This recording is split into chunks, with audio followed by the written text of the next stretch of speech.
LJPN is sponsored by HoFacts. Before she hoe, and you gotta know, tell her to show me the HoFacts.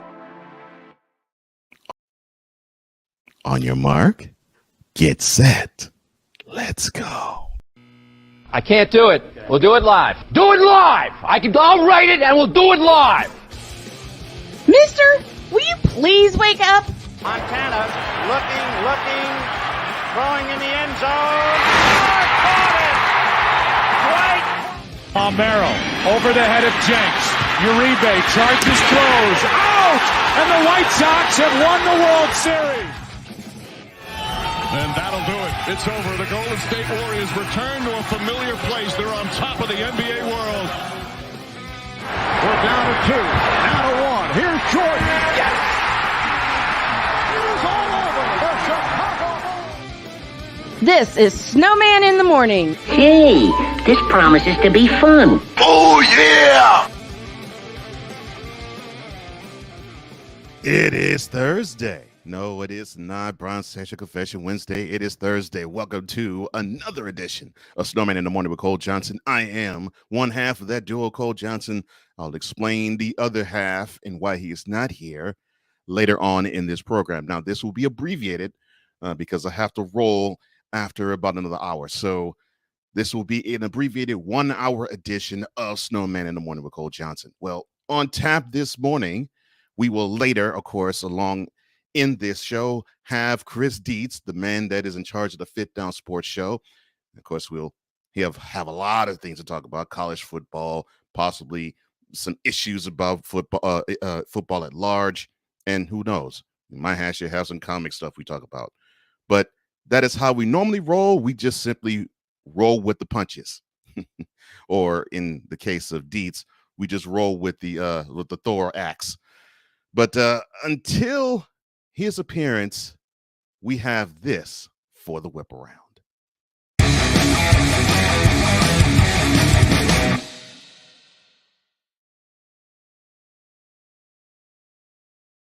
The Padres, even the series at 1 in the NLCS with the Phillies, taking that contest 8-5. Now, the thing that I noticed about them in that series was yesterday. No, I should say the day before, I should say. The bats of the Padres was quiet. Yesterday, it seemed as if they woke up, and I don't just simply mean they just had timely hits. It woke up with a lot of thunder in their bats. So that is a good sign for them. However, the Phillies, of course, have home field, and this is home field. And this is how the NLDS with them played out when they were going against the Braves. They won game 1, almost gave it away, and then they lost game 2. But then when the series shipped the Phillies just put the bats on them, and the arms came and just simply shut the Braves bats down. The Padres hitting, if they can get the 3 RBIs from Drury, if they can get 2 RBIs from Bell, which are normally names that you don't hear contributing as much as they did in this game, the Padres will be just fine. However, they need to have more production from Soto. He did get an RBI, but he was 1 for 5 in that game. They need the same from Manny. Of course, 3 for 5, yes, but only 1 RBI, and that 1 RBI was the solo homer. If they get more production from them, I think their chances are better. But either the other bats have to wake up, or the 2 big bats in their lineup have to really cook. Now, for the Phillies, obviously, it's between Harper with the bats. 2 hits, 2 hits in that game. Didn't get an RBI this game or homer. Schwarber got an RBI, didn't get a homer, but that bat is still cooking. It definitely is between them. And if the other parts of the lineup can wake up too, then that'll be all the better. So now it is a race to see which pair of arms can quiet the bats that want to wake up. But series is tied 1-1. They're off tonight, and they will be in Philly and play tomorrow night. Now, flying from San Diego to Houston, the ALCS got underway, And it was a really good game. I mean, it was 1-1 going to the bottom of the sixth. Just Verlander, he tried it. He did well. He ended up with the victory. The Yankees held, but when they got to the bullpen, that is when the trouble started. And of course, the Astros were paced by solo homers from Gurriel, from McCormick in the sixth, and then Pena in the eighth. Now, the Yankees tried to keep pace, top of the eighth homer by Rizzo, to make the contest then 3-2, but the homer by Pena in the bottom of the eighth made it 4-2, and that was 4-1, bottom of seventh homer. Sorry. So the final score is 4-2. The Astros are up 1-0. Can I say that this was a dominant performance? No. Can I say it's a performance that I expected the Astros to have? Yes. Now, I do have to say, though, if the Astros want to strengthen their chances of beating the Yankees, that bullpen has to be a little stronger. They cannot allow a run. Even though this was a harmless one, they can't allow a run on their watch to happen against this team, because you just don't know which one of those bats will wake up. It could be Rizzo. It could be Stanton. It could be Donaldson. It could be, of course, Judge. You just don't know which one of those bats is going to wake up and hit that timely hit, just like Yordan Alvarez did in the last series, where you had a 2-run lead, and one swing of the bat, you went from a 2-run lead with 2 outs at the bottom of the ninth to taking an L. The Yankees have that power the same as the Astros do. So the arms in the bullpen have to be stronger, in my opinion, for the Astros to advance to the World Series. The Yankees, they've been having issues with their bullpen, and I think that is where the Astros have to attack. But I also think they have to also get into the head of one Garrett Cole, the ace of the staff. If they can get a few runs off of him and make doubt and cause doubt in the whole Yankees bench and dugout to the fact that the Astros can get to their starting pitching staff, then I think this will be a really easy series for the Astros. Do I think it's going to be? No. Unlike my partner who says he thinks the Astros is going to win it in 5, I do think the Astros is going to win it, but I think it's going to be either 6 or 7. And this series is long from over. Long from over.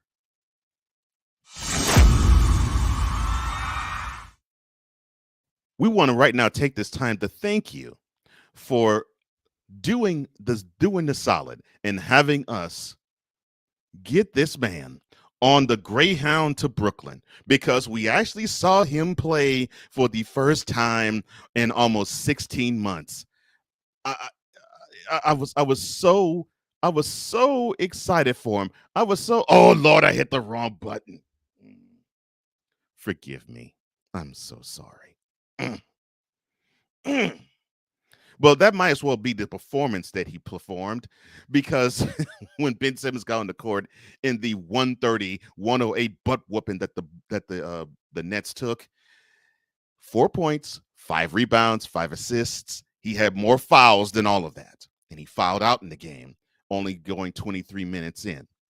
So the team that could be described as all of me basically understood that they last night took a grown man butt whooping. And for those of you who think that the Nets are going to be your 2023 Eastern Conference or world champs in the NBA, Clay, hit him with it. Oh, and that's for the man-child who made his return on the court, 25 points, 9 rebounds, and 4 steals. The Nets have a long way to go. And for those who are Nets fans, you can't handle the truth. Understand that you got a lot of real estate to make up, because you got some really good teams, even in the East, that's going to make you all pay for the fact you have superstars that can do jack for you. So sad.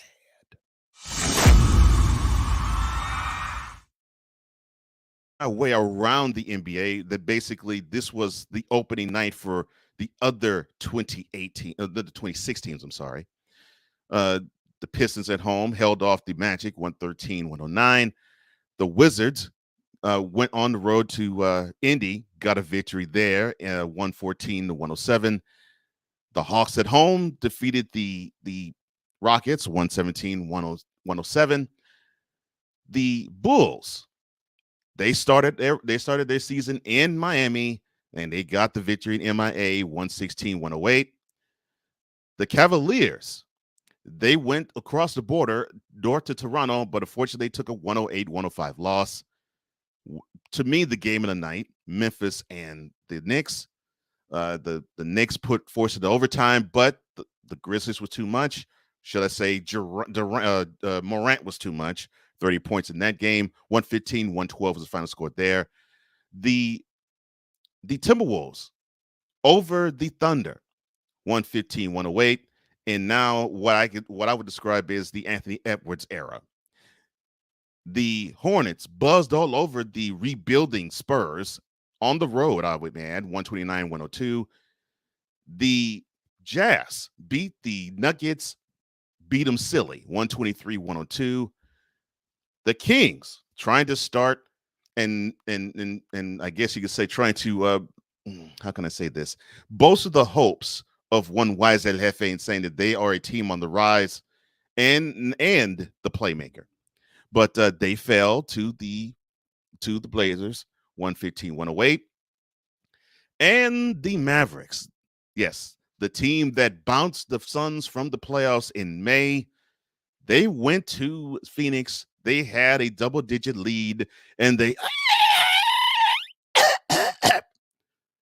107-105. That felt good. That was the wrap-up of the NBA action from last night. And one more thing. Tonight, we have the Saints traveling the desert to play the Cardinals in Thursday night football.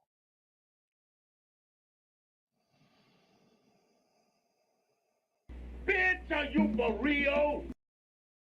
And that takes care of today's whip around.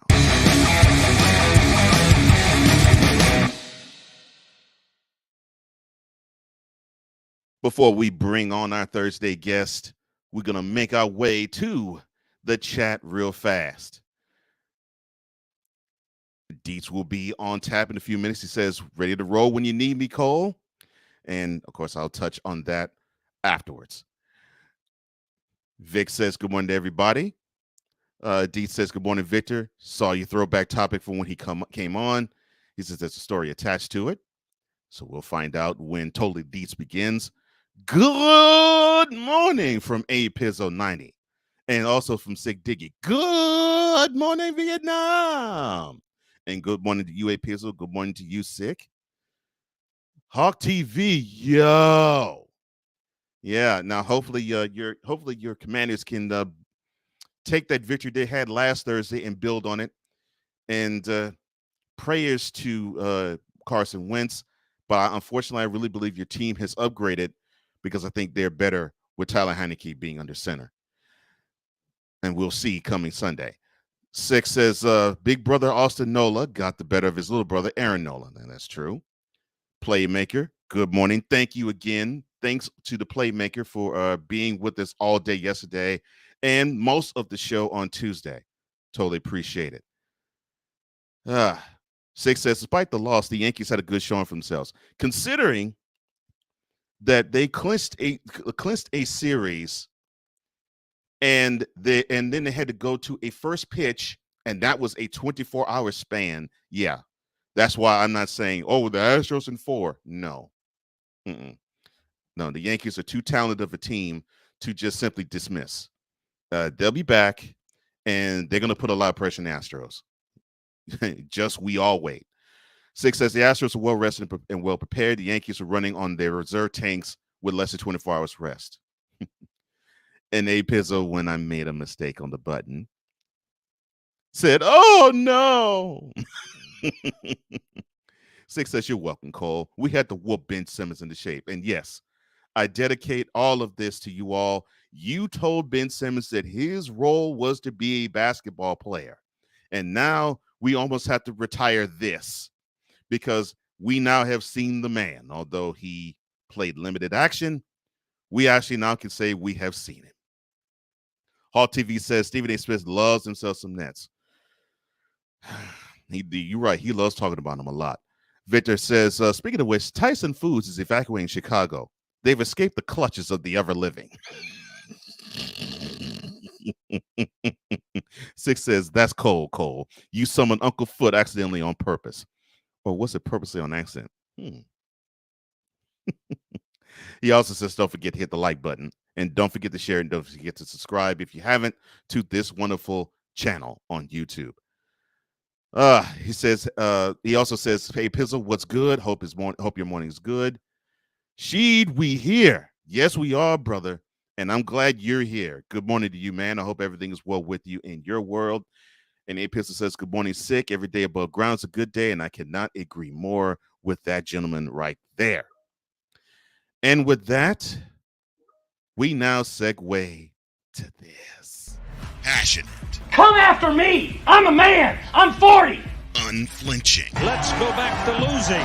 Parking was easier. Unrelenting. They're not going to keep him off the field tonight. Totally. This one has a chance. Deeds.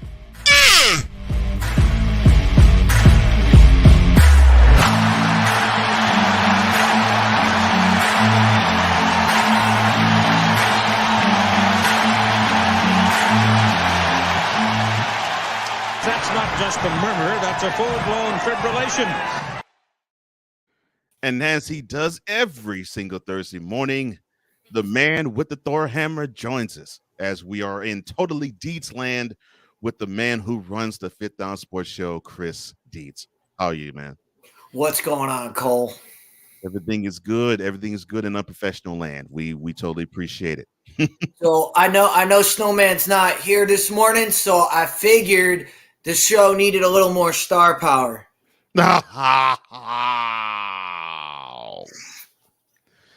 Oh boy! So there we go. Needs a little more star power. Well, on behalf of Brian and myself. Bitch, are you for real? But okay, well, we can start there. All right. You gotta love it. Yeah. Okay, we can start there. So you saw them Sunday night. They were coming off of 4 straight wins. They had their second worst performance of the year. But I saw, in my opinion, a lot of hope for the Cowboys, even considering that they basically gave the Eagles a 20-0 head start. That third quarter was really, I guess you could say, inspirational from the standpoint that they feel as though they can come back.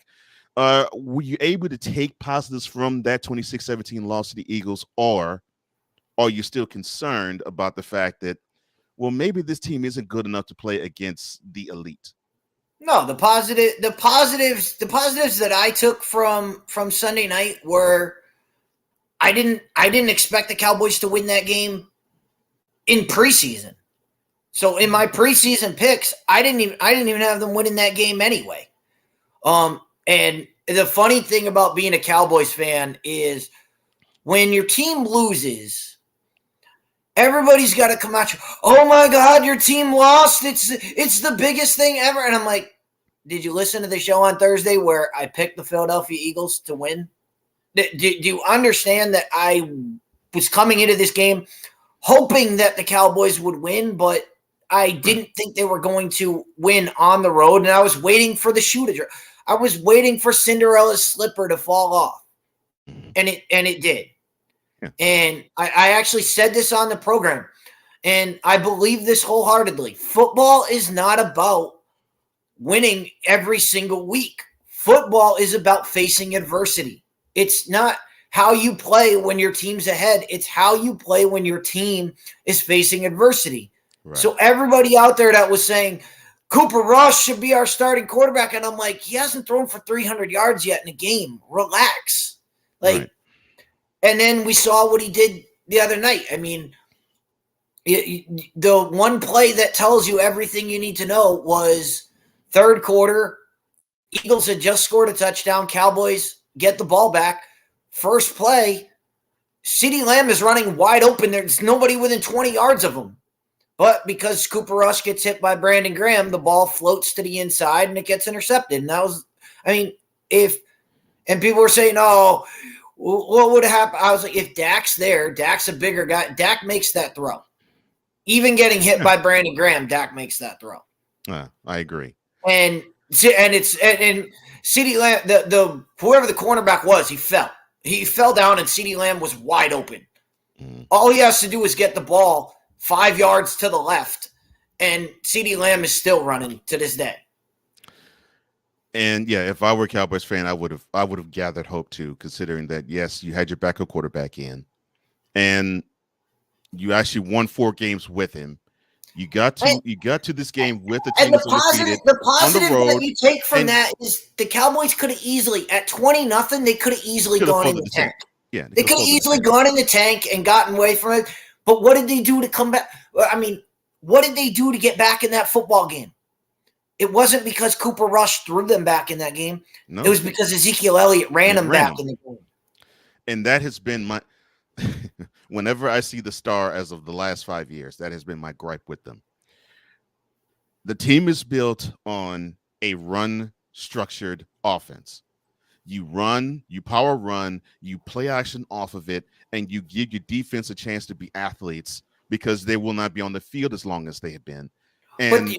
And now they've got the chance to play this basically out of necessity and emergency, and they're 4-1 in it. Despite all of that, the Cowboys still do dumb things. I mean, even running the ball, they still do dumb things. Well, in the third quarter, Jerry Jones runs the team, so you already know. In the third quarter, trying to come back in the game. Well, first down, what do? They run a toss sweep with Ezekiel Elliott. What are you doing? Why? And then they come back on second down and they run Tony Pollard over the left guard. Why? Why are you trying to reinvent the wheel? Run the left guard play should have been run by Ezekiel Elliott, and the toss sweep should have been run by Tony Pollard. Tony Pollard, it doesn't make any sense. Like, why would you try to run wide with Ezekiel Elliott, who doesn't have speed anymore? Why would you run Tony Pollard up the middle where that's not his game? His game is get him in open space and let him make people miss. Mm-hmm. I saw those 2 plays and I went, all right, this game's over because they don't know what the hell they're doing. Well, and it was only a 10-point game at that point. Well, so we have to understand, Gerald owns the team, so of course the Cowboys are going to do stupid things. Yeah. But so yes, even doing the right thing, they still find a way to do something stupid. But yes, but again, I agree. It's that factor of people are always like, oh, your team lost. It's the biggest thing. And I'm like, no, I expected them to. I didn't expect them to win that game. I didn't expect them to win preseason. I picked the Eagles to win that game. The bigger game is going to come down to when the Eagles come down to Arlington. Yeah. That game is way more important. Yeah, and for those who don't know, the Eagles, of course, are now 6-0. That loss with the Cowboys being a 4-2, but it's still early. If I were a Cowboys fan, I would take positives from that too. I would basically take almost all, but every positive I can from it. And the biggest one being, like you said, they were down 20-0 the second quarter. They could have said, okay, well, this game's over. All right, let's think about the Lions, and they didn't do that. Credit to them for fighting and making sure that, well, the Eagles, when they do play the Cowboys next time, they realize, okay, this team does not quit. That was a good reminder and a good taste, I think. I think they left Philly with a better taste in their mouths than I think they would have if they were to have just simply said, okay, screw it. But yeah. Oh, to the chat we go. Oh, go ahead. And that's it. That's the thing about the Cowboys this season, that the Cowboys are doing it. The Giants are doing it. The thing about the Eagles right now, and it's being 6-0, celebrate your 6-0. That's fine. They haven't played a game yet where I've said Philadelphia could lose this game. What game on their schedule have you looked at and said Philadelphia is going to lose this game? The NFL is not about winning game. It's about winning games that you're expected to lose. That's when you know. That's when you know your team has gotten to the next. And I'm not talking about being a good team. I'm talking about how a good team goes to a great team. Is like the Buffalo Bills on Sunday going to Kansas City, a game that people looked at and said this could be trouble, and the Bills pull it out. That's a big time win. The Giants beating the Packers is a big time win. The Giants winning last week against the Ravens is a big time win because those are games you did not expect the Giants to win. Right. And now they've got them in the win column. Now they've already got them etched in the win column. So that's a good thing. Yeah. And the same thing with the Cowboys. I didn't expect them to beat the Cincinnati Bengals. They did. I didn't expect them to beat the Rams. They did. So the Cowboys already have 2 wins in that category. So that's what the NFL comes down to. Yeah, I agree with you. To the chat we go. Vic says, open the gates of Valhalla. Dietz has arrived. That's right. I got the Bifrost with me. Nice. A Pistol says star power. And nod to, of course, Dietz is Scully. And Vic says, are we seeing the emergence of the DCPN? Gosh, I hope not. Little shot at the LeBron James network. Yeah, I would play this same commercial too on it. LJPN is sponsored by HoFax. Before she hoe, and you gotta know, tell her to show me the whole facts. DCPN. Thank you, Victor. 6 says, I don't think the Cowboys fans were cheeky, but don't you mean the Dallas Stars, Dietz? I'll wear a Dallas. I would never wear a Dallas Stars because let's be honest, they're they should be the North Stars. The North Stars, and they should still be in the Twin Cities. I agree with you. What's up, Wise? Look, I hope you're safe traveling today, brother, and he'll be joining us tomorrow on location. So I hope everything is good with you, and I hope everything's good with your bride, brother, and I hope everything is good with your mother-in-law as well. Vic says, good morning to you, wise man. Vic also says, you want your team to win, but you'll know the makeup of your team when they lose and how they respond to the loss. Yeah, so to that point, Vic, I think the loss was good for the Cowboys from the standpoint of they fought in that game, and now they have to try to not have the lingering effect of that L have any effect on what they do Sunday when they host the Lions. Now, luckily they get the Lions coming in. True. Now, true. That's the best. That's the best thing. Anytime you take a whip, anytime you take a licking, get the Lions. Get the Lions to come in. That's a good start. Right. True. Now, if the Cowboys are lackluster against the Lions, let alone lose. But if they're lackluster against them, then I would say, okay, I think there are some concerns here. But if they come out all cylinders blazing and they're like, you know what, that L we took in Philly, that's not us, this is us, then that L was a good L that they took. No question. Hawk TV says hello to you, Dietz. And Vic says, good morning to you, Hawk TV. Good morning to you, brother.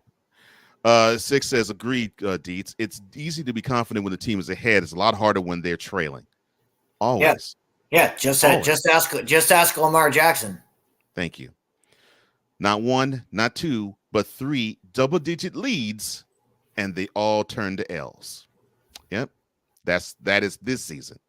Hall TV says the NBA season will be epic this week, and actually, there's already been some epic things that's taken place already in the first 2 nights. Good morning, Mr. Wise says a pizzle. Same thing with Hall TV. Same thing with Vic. Victor says Zeke is more of a Barry Sanders power runner. He should be running up the gut. What I don't get about, and I'm glad I have a Cowboys fan / analyst that I can say this to. What I don't get about Mike McCarthy is that he seems to want to do exactly what you said. He seems to want to reinvent the offensive wheel. You have a back that's a power guy who I would consider if it was an era in a far gone time, I would convert Mr. Elliott into a fullback. There would be times he would be converted to that, just for the fact that it would be understood that he is the power guy. And Pollard is the slasher guy. Who, yeah, he does run with a little power, and he does run with a little bit of anger to him. And in fact, I think that's really what makes that offense go to me is Pollard and the passion he runs with the ball. But it angers me that McCarthy wants to try to outfox defenses all the time. It's like he wants to be slick. And you've heard me say this. My thought has always been, and it still is, you can't be slick in football. There's times when you have to line up and say, my men, my 11 are better than your 11. We're more man than you. Let's find out who is. And I think McCarthy tries not to do that a lot. It's people like Mike McCarthy that have been told for all of their coaching career, and Kellen Moore kind of fits into this category as well. And unfortunately, they're both the guys that run the Cowboys offense. Right. They're all told, "Oh, you guys are so ahead of the game. You guys are outthinking everybody." They just outthink themselves. I mean, yes, it doesn't take a rocket science. It doesn't take a rocket scientist to say, run Ezekiel Elliott between the tackles. Yeah. Thank you. This is place you got to run. What Mike McCarthy and Kellen Moore and those kind of guys are thinking is, oh, they're going to be ready for that run up the middle. We're going to sneak it by them by running outside, and you're playing right into the defense's hands. Yeah, because that's what the Eagles want you to do. They want you to play outside of what you are built to do. And that is what frustrates me so much about McCarthy, because my complaint with Dak Prescott has always been this. You have a guy who he has great scrambling ability. That could be a threat. You have a running back that has power, that runs with power. You can utilize that along with this guy who can scramble. So one of the gifts about him is that you can run and run and run, and then you want to take your shots deep. You can run play action. And that is what Prescott does best. Why go away from that? If Kellen Moore and Mike McCarthy are as inventive as people say they are, and as they will tell you that they are, and we say they're as inventive as they are, what I want to see when Dak comes back is Dak, Zeke, and Pollard in the backfield at the same time. And now what are you going to do? Are you going to defend wide? Are you going to defend wide? Well, we're going to run Ezekiel Elliott right up the middle. Are you going to crash in on Zeke? All right, we're going to pull it, and we're going to pitch it around the corner to Pollard.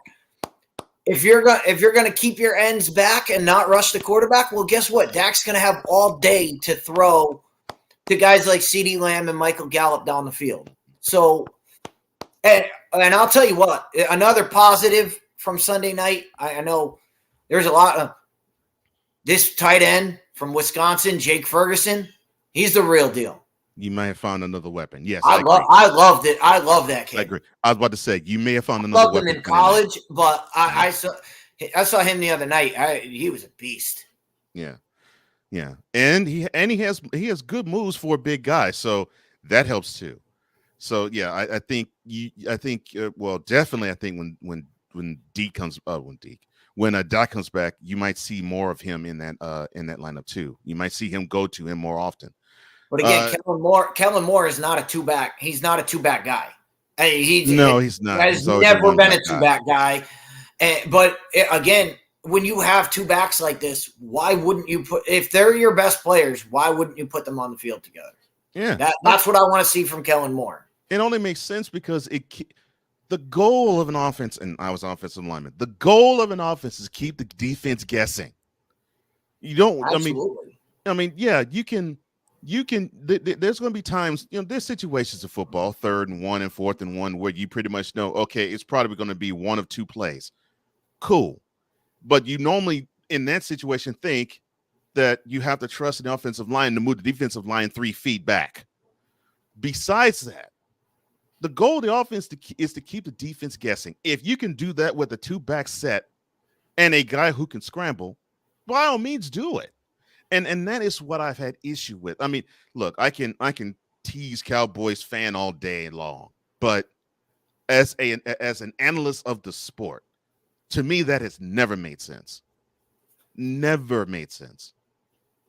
And it still won't make sense to me until they actually do get sense and do that. Put a 2-back set and have the threat of 3 guys who probably could take the ball and run. And because of it, you go 6 and then 7 and then 8 in the box and you throw on top of it. Come on. It's just too simple. I mean, and it's not like Tony Pollard is inept at, I mean, you can motion him out and get him in the slot and still run some passing plays off of that. Still run some screens off of that. You can still run your offense with Tony Pollard in there. It only makes sense when Dak comes back. But like I said, we'll see what Kellen Moore has drawn up. Definitely. Vic says good morning to you, A Pizzle. He also says, unfortunately, crazy Cowboys fans act out so out of pocket when they win. The other fans are chomping at the bit and jump on us after every loss. And they also have to deal with the avalanche of criticism on top of the talking about the Cowboys players. Yeah, they do. And yes, I agree with you there. And I lived that existence, Victor. Being in Houston, there's a lot of Cowboys fans, and they were in the 80s. They were ridiculous after every win, and they were delusional after every loss. But I have run into people like you, like Dietz, like Ben Sutter III, like Ivan Dawkins or King Dawk, where I actually have come to actually see they're actually knowledgeable, respectable, realistic Cowboys fans, where it's like, oh, so you all don't have the rose-colored glasses on. Awesome. I can actually talk football with you guys. And if I were to say something that's of critical nature to the team, you're not going to take it as a slight or hate.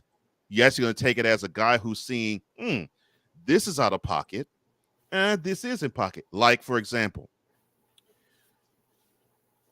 why would you want to have someone like a Micah Parsons play into the hands of the Eagles offense? He's a wild card. Keep him moving. Just like offense is supposed to keep defenses guessing. If you have a wild card like Parsons, why don't you on the Cowboys end keep the Eagles offense guessing? And I can say the Dietz, he understands. I'm not saying that as a dig. I'm saying it as criticism. But if I say that to a delusional Cowboys fan, oh, you hating. You know, number 11, he have sacks all over the year. I'm not saying that he's horrible. Yeah, no. I'm saying that he could utilize him to your best.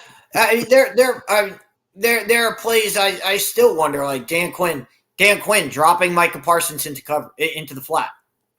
Why?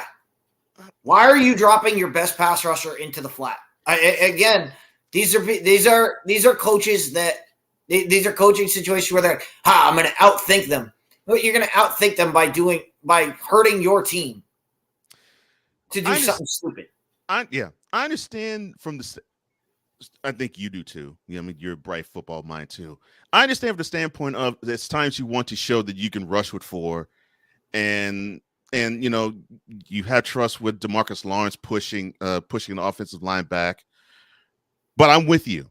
Your best pass rusher is Parsons, and you should take all the opportunities necessary for him to get shots at the QB.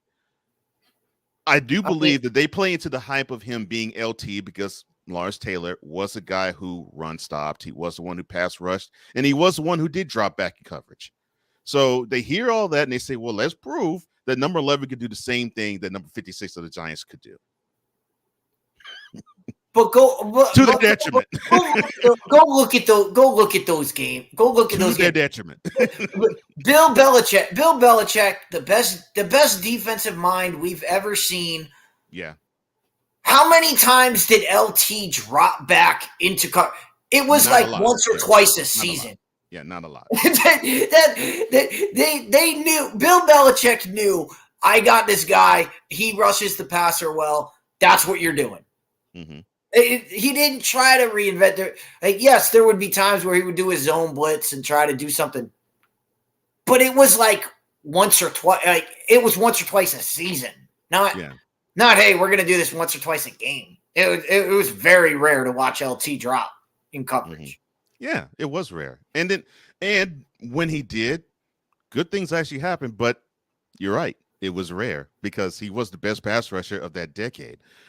Six says it's not about the results, it's about the matchups and battles. I agree with Dietz. I do too. Vic says I want to see more running and more play action. Your team, brother, is built that way, and you know it. And he said, and I know he knows. He says he was an offensive tackle as well, brother. Offensive guard over here, brother. Yeah, I mean the team is built that way. Why don't you play to your strengths? And that has been my issue with the Cowboys the last 5 years.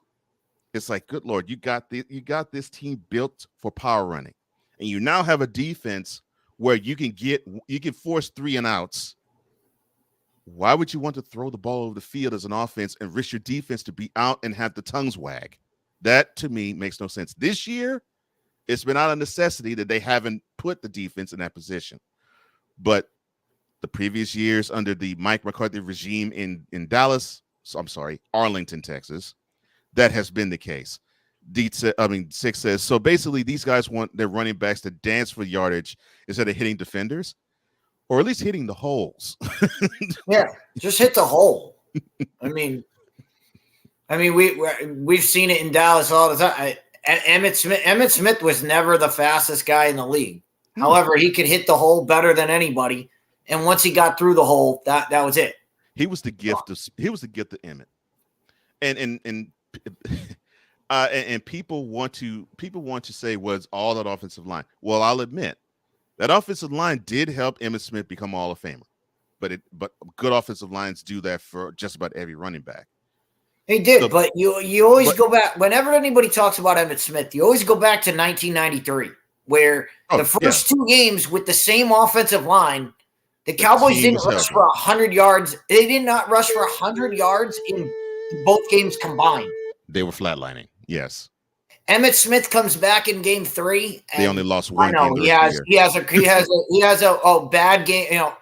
Not a bad game 3, but it was a preseason game 3 where he had I think he had work out the kinks. I think he had 8 carries for 45 yards. Yeah, just working out the kinks. Yeah. And then what happens the rest of the season? Oh, he ends up leading the league in rushing touchdowns.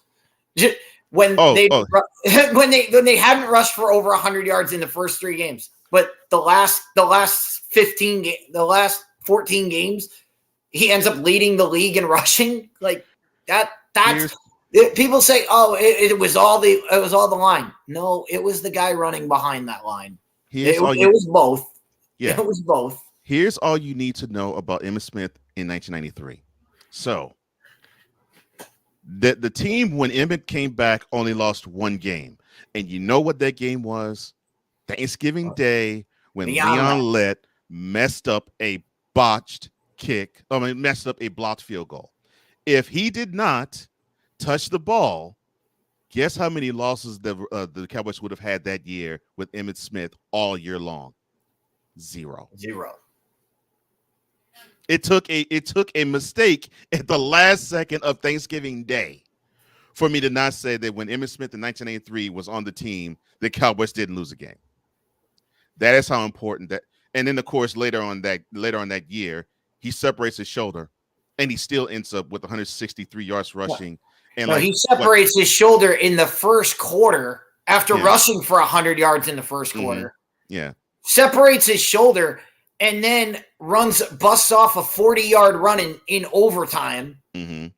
And all you need to know about Emmitt Smith is after that game, John Madden went down to the locker room to talk to him about that and said that was the greatest performance he's ever seen. Yeah, because that was toughness personified. And that to me is Emmitt Smith. You don't need to say anymore. That was John Madden went down there and said that was the best performance he's ever seen. Yeah, and it was. This is a guy who watched more. He watched more football than anybody ever. And coached more. I mean, played, coached, announced, and that's all you need to know about Emmitt. That's why anytime we have the barroom argument of best running back of all time, I'm like, it's Emmitt Smith. It's not even close. No. And everybody looks at me and I'm like, yeah, 1993. Go look it up. Yeah. All you need to know. Yeah. Yeah.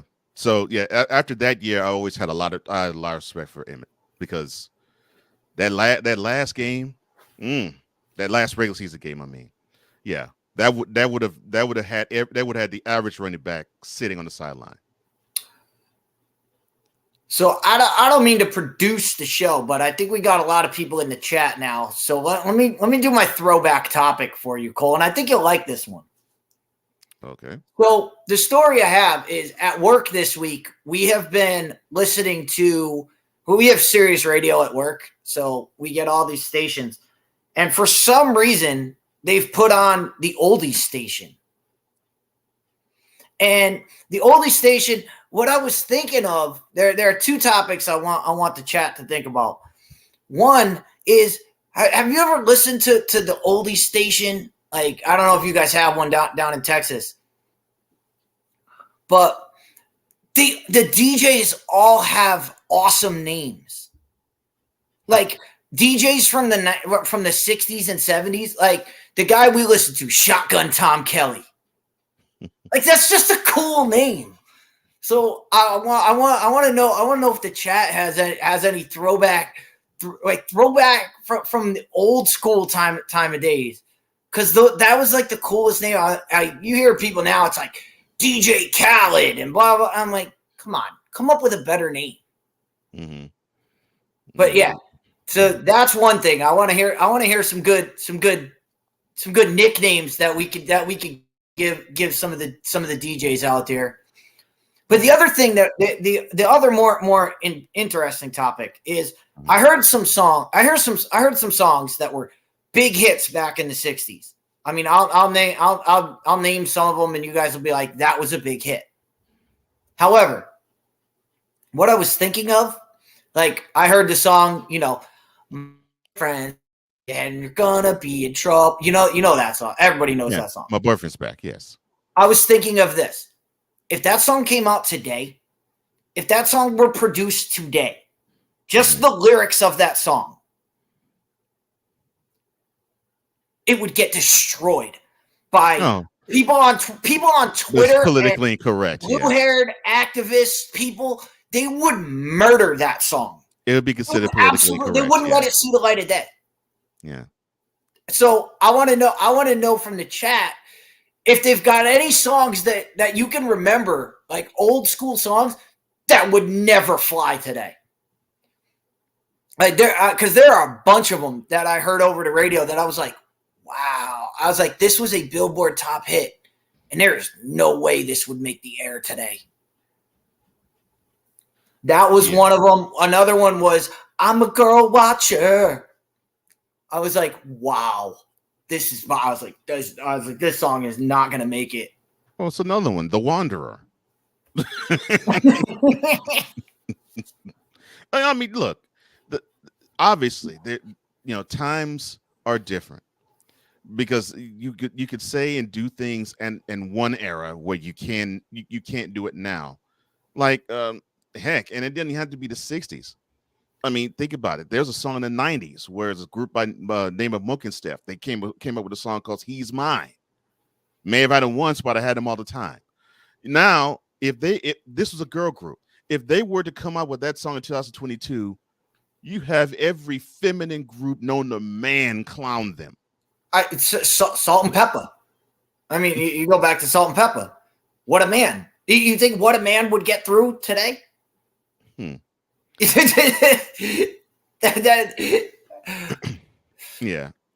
it's crazy. It's just funny how things have gone, how things have changed. Mm-hmm. Because we're listening to all these songs, and I was like, man, that's my dad. My dad listened to all that stuff. So I grew up listening to all that stuff. So when the songs came out, I was like, all right, I can deal with this for the 12 hours I'm at work. Yeah. But some of the songs, man, I was like, how did this make it? How did this make it to number one? Yeah. Oh, let me do this. And I just love that. I love the name. Every time the guy would come on, this is Shotgun Tom Kelly. And I was like, oh my God, that's a great nickname. I was like, I need to come up with one of those. I need to come up with nicknames. Nickname. and everybody's got one on that station. Everyone has like a great nickname, and I'm like, oh, this is so cool. And speaking of great nicknames, let me do this right now, really quick. Now batting, the man that's driving from the Poconos down to the south. Number 1 Yankees fan, number 420, Wise El Jefe. Number 420. What's up, man? There he is. What's going on? Everything's What's cool. up, man? So you driving? Much, man. Well, I'm not right. driving. My sister's driving, so I get to chat with y'all a little bit. Look at you. Okay. So you're being chauffeured around. All right. There you go. Driving Mr. Wise. Vic says, "Wise man is here. Everyone behave." Why y'all what's on your mind, man? Why Vic be acting like I'm a mother hen? I don't know, man.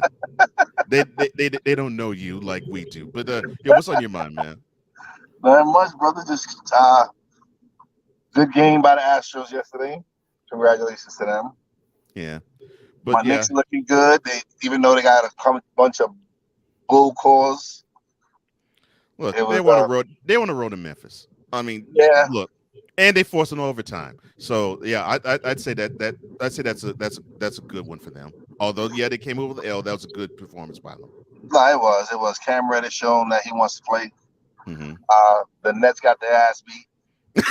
Bad. That was horrible.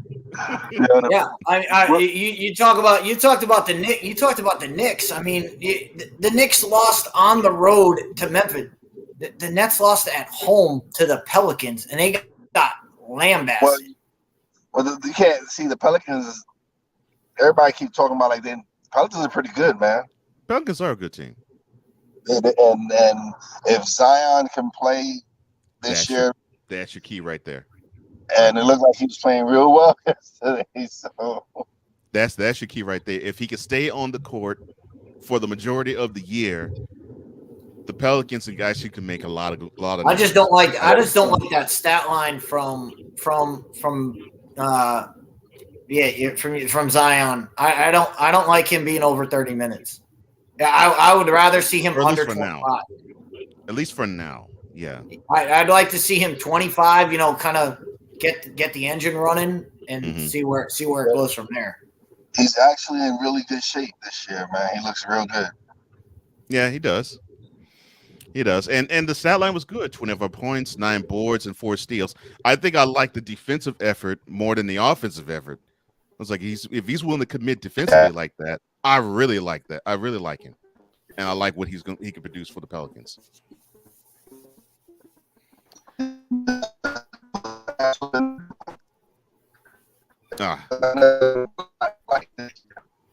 Unfortunately, it looks like you are in a dead spot. I think we hit a dead spot, but I want to address the chat. I want to address the chat for a second. Shoot. And what Ryan McCarthy just said.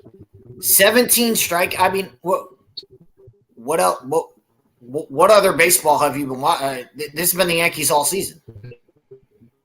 Well, yeah, they're on all or nothing offense. Yeah, it's been home run, and that was one thing when you were going through the whip around. That was one thing I was thinking of when I'm listening to the scores and I'm listening to, the Astros hit a home run here, the Astros hit a home run here, the Yankees came back with a home run. I'm like, does anyone score runs anymore? I don't think anybody scores runs anymore.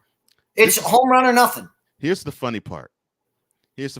So, the game that made the Padres clinch in the ALDS against the Dodgers, they didn't hit a home run, but it was like a 5-run bottom of the 7th where it was like a single, then a double, then a single, then a double, then a single that produced the 5 runs.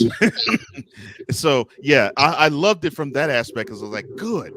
It wasn't the big ball, but yeah, it's seemingly if you don't have capability in baseball to produce the long ball, chances are you're probably going to be a team that will not advance far. No, all those men left on base is unacceptable. Yeah, they can't get that clutch hit with men on base. And Andrew is sort of with you in the sort of the I won't say anger, but the disappointment in how the Yankees played last night, and saying that Boone has no clue how to manage a bullpen. I don't even know why he took Jameson out. Jameson was at probably 70-something pitches. And he was doing a good job. Yeah, no, he was pitching well.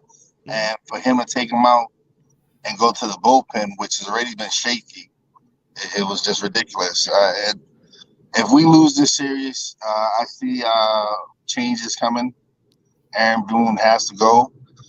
I don't know which direction we're going to go in, but if we lose this one, if we get swept, especially, because that's what it looks like, man. I don't think they'll get swept. It's like I don't think y'all get swept. I don't think y'all get swept. I think y'all get back on track when you get back to Yankee Stadium. I mean, I do I agree. The Yankees were put in a very bad spot. Any playoff team that has to play 3 days in a row, and then you're asking for. They clinch a game in the Bronx, they have to fly, and first pitch is 24 hours later. Yeah. That was and then they got to play again. They got to play again tonight. But again, Yankees lost last night. If the Yankees win tonight and go home 1-1, see the series is back. The Yankees are back. They have home field throughout the series. So that's the joy of a 7-game series. Is game 2. Game one is meaningless. It's game 2 that matters. All right. Josh Allen has to go, man. He has to go. I say start the rookie, move IK at third, start the rookie at short, and see what he does. It's been horrendous in last series, and he started off horrendous this series. Now for me, this made me feel good. I'm divorcing myself as an analyst here. I'm speaking as an Astros fan here. This made me feel good. It's coming by Andrew. He says, Yankees had their chances early. They had Verlander on the ropes early and only scored 1 run. They let him get into a groove. That was what made me happy. When I actually saw the score was 1-1 in the top of the 6th, and I'm thinking about the performance he had in the ALDS against the Mariners, where they touched him up for 4 runs before he could get to the 5th inning. My thought was, if those heavy bats of the Yankees can get to Verlander early, the Yankees might have a chance of actually winning this series. And I was glad that they did not get a chance to get Verlander off his game. And I'm glad he had a chance to settle in and get into a groove to where he pitched 6 innings of 1-run ball. Because to me, that is what you have to do with that Yankees lineup. If you keep those bats quiet for 6 innings, I like the chances of the Astros beating the Yankees. Conversely, if you have what happened to him the day before, where those bats got started early and the Yankees can cruise, that is when it's trouble. And I think they could have done that with Verlander. I'm glad they didn't. And Cole, you should be extra happy about what happened with Justin Verlander, because Justin Verlander proved why he's an elite pitcher. Oh yeah, elite pitch. Look, everybody can talk about how great the Phillies pitchers are. Look. Great pitching is not all right. Nobody out, nobody on, and we're going to throw the ball. Great pitching is all right. I gave up a double. I'm not letting that guy get to third. Right. That's great pitching. Great pitching is all right. I'm going to give up a double. One out. All right. I gave up a double. Now I'm going to get out of this without giving up a run. That's what pitch myself out. Yeah. Find a way to pitch your way out of a jam, which brings me to another Andrew's point, where he says it was 1-1 bottom to 6th, and we go to a rookie who hadn't proven himself yet, and it's decisions like that to me. I'll now put the analyst hat back on. It's decisions like that for me that makes me want to question Aaron Boone as a manager. because I'm thinking to myself, you already knew this situation was going to happen. You should have managed this when you were in the Bronx the day before. And so you would have the arm in this situation where if you're going to read the game, then you'd have to understand that, okay, if I feel as though the starter that I put on the mound is going to be shaky, I'll have the right arm come in, one that actually has experience, and they can stem the tide. Why go with a rookie in that situation in the bottom of 6 when you still had the game possibly well in the balance? Well, that's a tough spot to go from, because Game 5 was all hands on deck. All hands on deck. We have to get to the next round. So you're not managing that game based on, all right, how do we get out of here? It's how do we win this? We have to win this game. If we win this game or our season's over. So all hands are on deck. And then you get thrown in. Usually when you have that situation, you're like, all right, I have a day off to kind of let everybody relax. No, they were back on the field 24 hours later. Yeah. So Aaron Boone, not to be an apologist for Aaron Boone, because I could care less what happens with Aaron Boone, but I mean, to put myself in Aaron Boone's shoes, I might look at this as saying, all right, let me throw whatever I can at the wall right now, and not waste my guys in game 1, because we still got to come back in game 2. And that was my issue was Jameson was pitching well. Yeah, he gave up the 1 run, but he was at 70-something pitches. You could have at least gave him to 90-something pitches, and then you bring in the rookie or what you bring in whoever you bring in, and it just falls apart. Yeah, well, by that is going by the binder and going up 70 pitches. We got to get him out of here. And that's what we're talking about. Feel of the game, like that. You can't win championships by using the binder. And they're relying too much on analytics. They're relying too much on the analytics. I get it, Matt. Like that's his thing, but like you said, you gotta know, like you gotta have faith in your pitches, man. You gotta have faith that he can go more than 70 pitches. He can. This guy, yeah. 4 and 1/3 inning. That's not right. That's just. And you held a vaunted batting lineup to 1 run in those 4 1/3. Yeah. And it didn't look like he was slowing down or showing signs of trouble. No, he did not. So yeah. When you look at that and go look at the mannerism. The pitcher was like, all right, walking out. Here's the ball. You think Justin, if Dusty walked out there at 4 1/3 innings and went, hey Justin, give me the ball. You think Justin Verlander would hand him the ball? No, he'd throw it through his chest and be like, get out of here. You're not taking me out of this game. I get it. They're trying to protect Talion because of Tommy John, but Verlander just came back from Tommy John surgery as well. Yeah. And he's had a Cy Young year. Yeah. But that's the difference. I mean, we don't see that, and Snowman brings this up all the time. Hey, Jack Morris, who was like, I told Tom Kelly, I'm finishing this game. You're not taking me out in the 10th. I don't care that I don't care that we're going to extra innings. It's the 10th inning. You're not taking me out of this game. That was Jack Morris. Mm-hmm. He wouldn't allow it.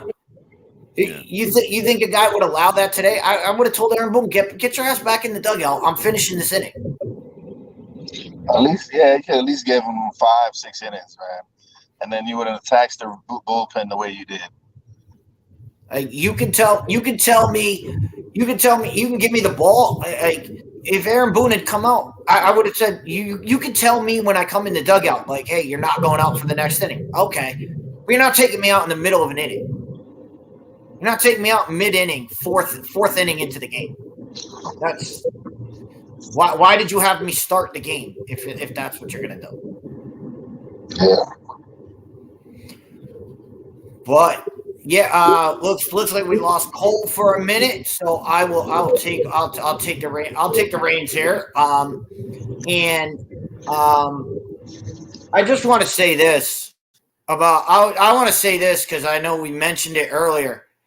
I wish I had the thing because Cole said New Orleans plays Arizona tonight, and we need the logo of who cares. Who cares about the game tonight? Does anyone care about Thursday Night Football tonight? Other than people who have Kyler Murray on their fantasy team? Like, this game is such a joke. This is one of the worst one of the worst scheduled weeks of football. Like, I'm telling you guys, nobody likes football better than me. There's not a single college game that's worth watching. There's not a single NFL. Every NFL primetime game is awful this weekend. The Miami Dolphins are playing the Pittsburgh Steelers, and NBC can't even run promos to promote the game. They're promoting the game by, we're going to celebrate the undefeated season. That was what, 40 years ago? You're trying to get people interested in watching a game that's 40 years old. And the Steelers, nobody wants to watch that. Nobody wants to watch that garbage offense play. So you can't run promos for that. This is an absolute travesty. And then Monday Night Football is even worse. It's the Patriots and I don't even know who the Patriots are playing, but the Patriots are playing on Monday night. And does anybody remember the last time the Patriots were on Monday Night Football? Because I'll let the chat know. Does anyone know? Does anyone remember what happened the last time the Patriots were on Monday Night Football? Because that was Patriots Buffalo. When the Patriots threw one pass. One pass the entire game. This is the entertainment value you're getting from the NFL this weekend. All right. While I'm running the show here as well, we'll jump into the college game, and I want to set the media straight here because we're going to do this on Fifth Down Sports Show tonight at 7:00. We are going live, and for everybody that is in the chat listening, we take 5 phone callers, so you don't even need to be on camera. You can just call in, and we'll take you on the show. We'll take you on the show, and we'll get you on the air and do everything that we need to do. So anybody who wants to join the show, by all means, get in. If you're in the chat, if you're in there, if you want to be on the show, message me, and I'll try to set it up so that you can get on the YouTube program. But if you just want to be on the show, we have a call-in number. So tune in at 7:00 tonight for Fifth Down Sports Show. But we're going to talk more about Tennessee and Alabama. And the media has tried to, I don't even know how to put this into words, but the media has tried to blow this out of proportion. And they did this immediately when it happened. Alabama lost to Tennessee. It's the biggest loss ever. I want y'all to realize this. Alabama entering Saturday's game against Tennessee, they entered at 68% chance to make the playoffs. They lost to Tennessee, and they are now 54% chance to make the playoffs. They went from the number 1 to the number 3. That's how important that loss was. That's how important that game was? No. I'm sorry. That you're not going to tell me that that's important. Because that's not important at all. That's not important to me at all. To me, that's one of the worst. And here's the kicker.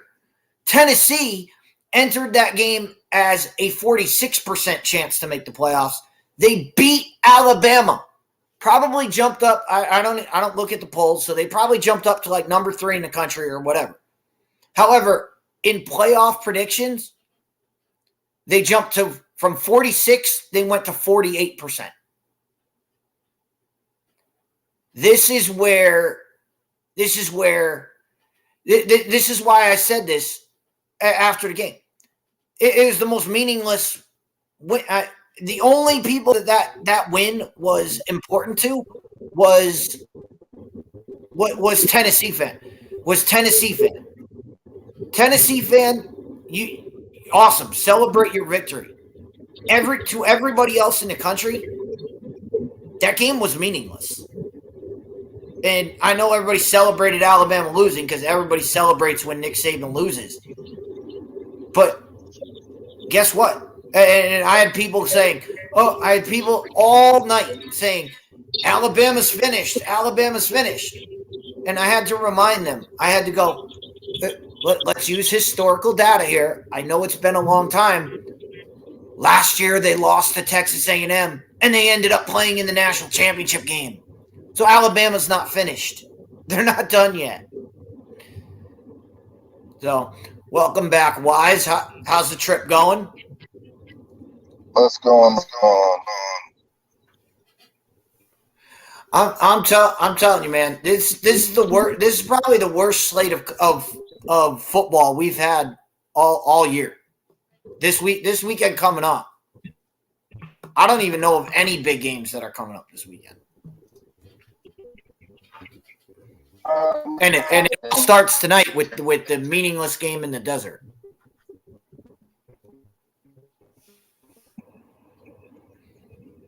I'm actually looking forward to that Syracuse fight. Which one? Syracuse versus Clemson. Oh, Syracuse Clemson in the dome.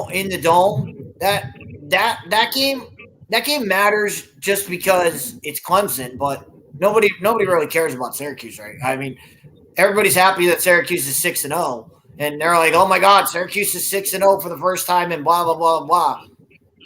Let's see what happens when they play Clemson. If they play Clemson well tonight, or not tonight, but this weekend, then I'll start believing in Syracuse. But if they don't get by Clemson, their season could go down the drain real quick. Well, nobody expected them to be 6-0 either, so. No, nobody expected them to be there, and good for them to be 6-0. And all they needed one more win, and they go to bowl. Like nobody even thought they would make a bowl game, so they'll be bowl eligible. Which they're bowl eligible right now at 6-0. I have to look at their schedule, and let me see. Let me see if they are bowl eligible already, because I know they got 6 wins. But if they don't count them if they're against FCS programs, they don't count them. So let me see, and here it is. I got Syracuse right here. Yeah, one of those wins is against Wagner. So they still need one more win to be legit bowl eligible. They will still need one more. I think they can get at least one more. And I think they can get one. Looking at the rest of their schedule, obviously Clemson will be tough. Pittsburgh will be tough. Miami.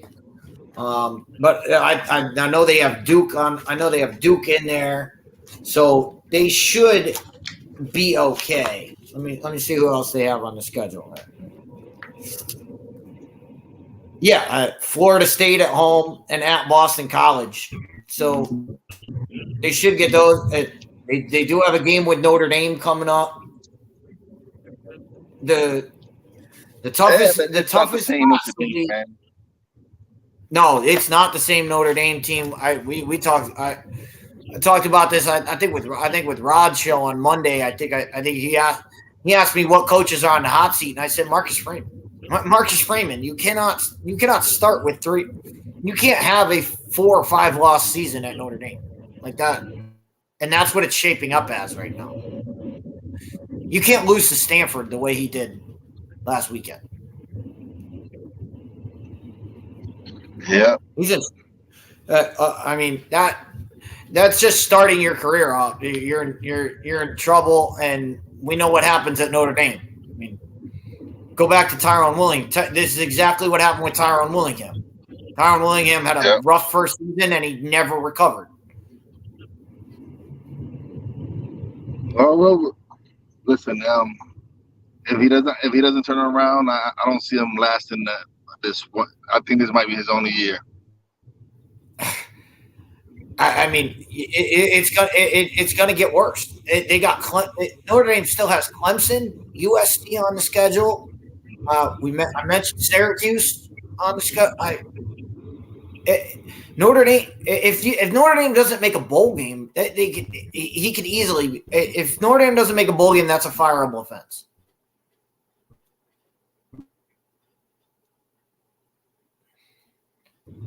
And that's not me being a Notre Dame fan because I am a supporter. I'm telling you right now, if Notre Dame does not make a bowl game, that's reason enough right there. Notre Dame should be in a bowl every year. I agree. Especially if you're going to be independent and making your own schedule, you should have 6 wins on your schedule. But I don't know how long they're going to be ranked independent. Not much longer. The minute USC steps foot in the Big Ten, that's when Notre Dame will jump into the Big Ten. And I'm just looking at are they still in the ACC in basketball? Yep, they're ACC for everything else, but football. But we know full well football drives everything. Football drives all of these conference decisions because what drives all these conference decisions? Money. Football brings in more money than any other program. I don't care what you're doing. And at the same time, it costs more than any other program. It costs more to truck 56 players around than it does 12. It's that simple. It's that simple when you break it down. Yeah. But Notre Dame should be fine because they have UNLV this week. That should be a win. Navy and Boston College on the schedule. So they should be at least bowl eligible, but this is a disaster for Marcus Freeman. And I'm telling you right now, that Clemson game could be ugly. Yeah, especially the way Clemson's been playing. Speaking of Clemson and the ACC, can anyone play defense in the state of Florida? That's what I want to know. Can anyone?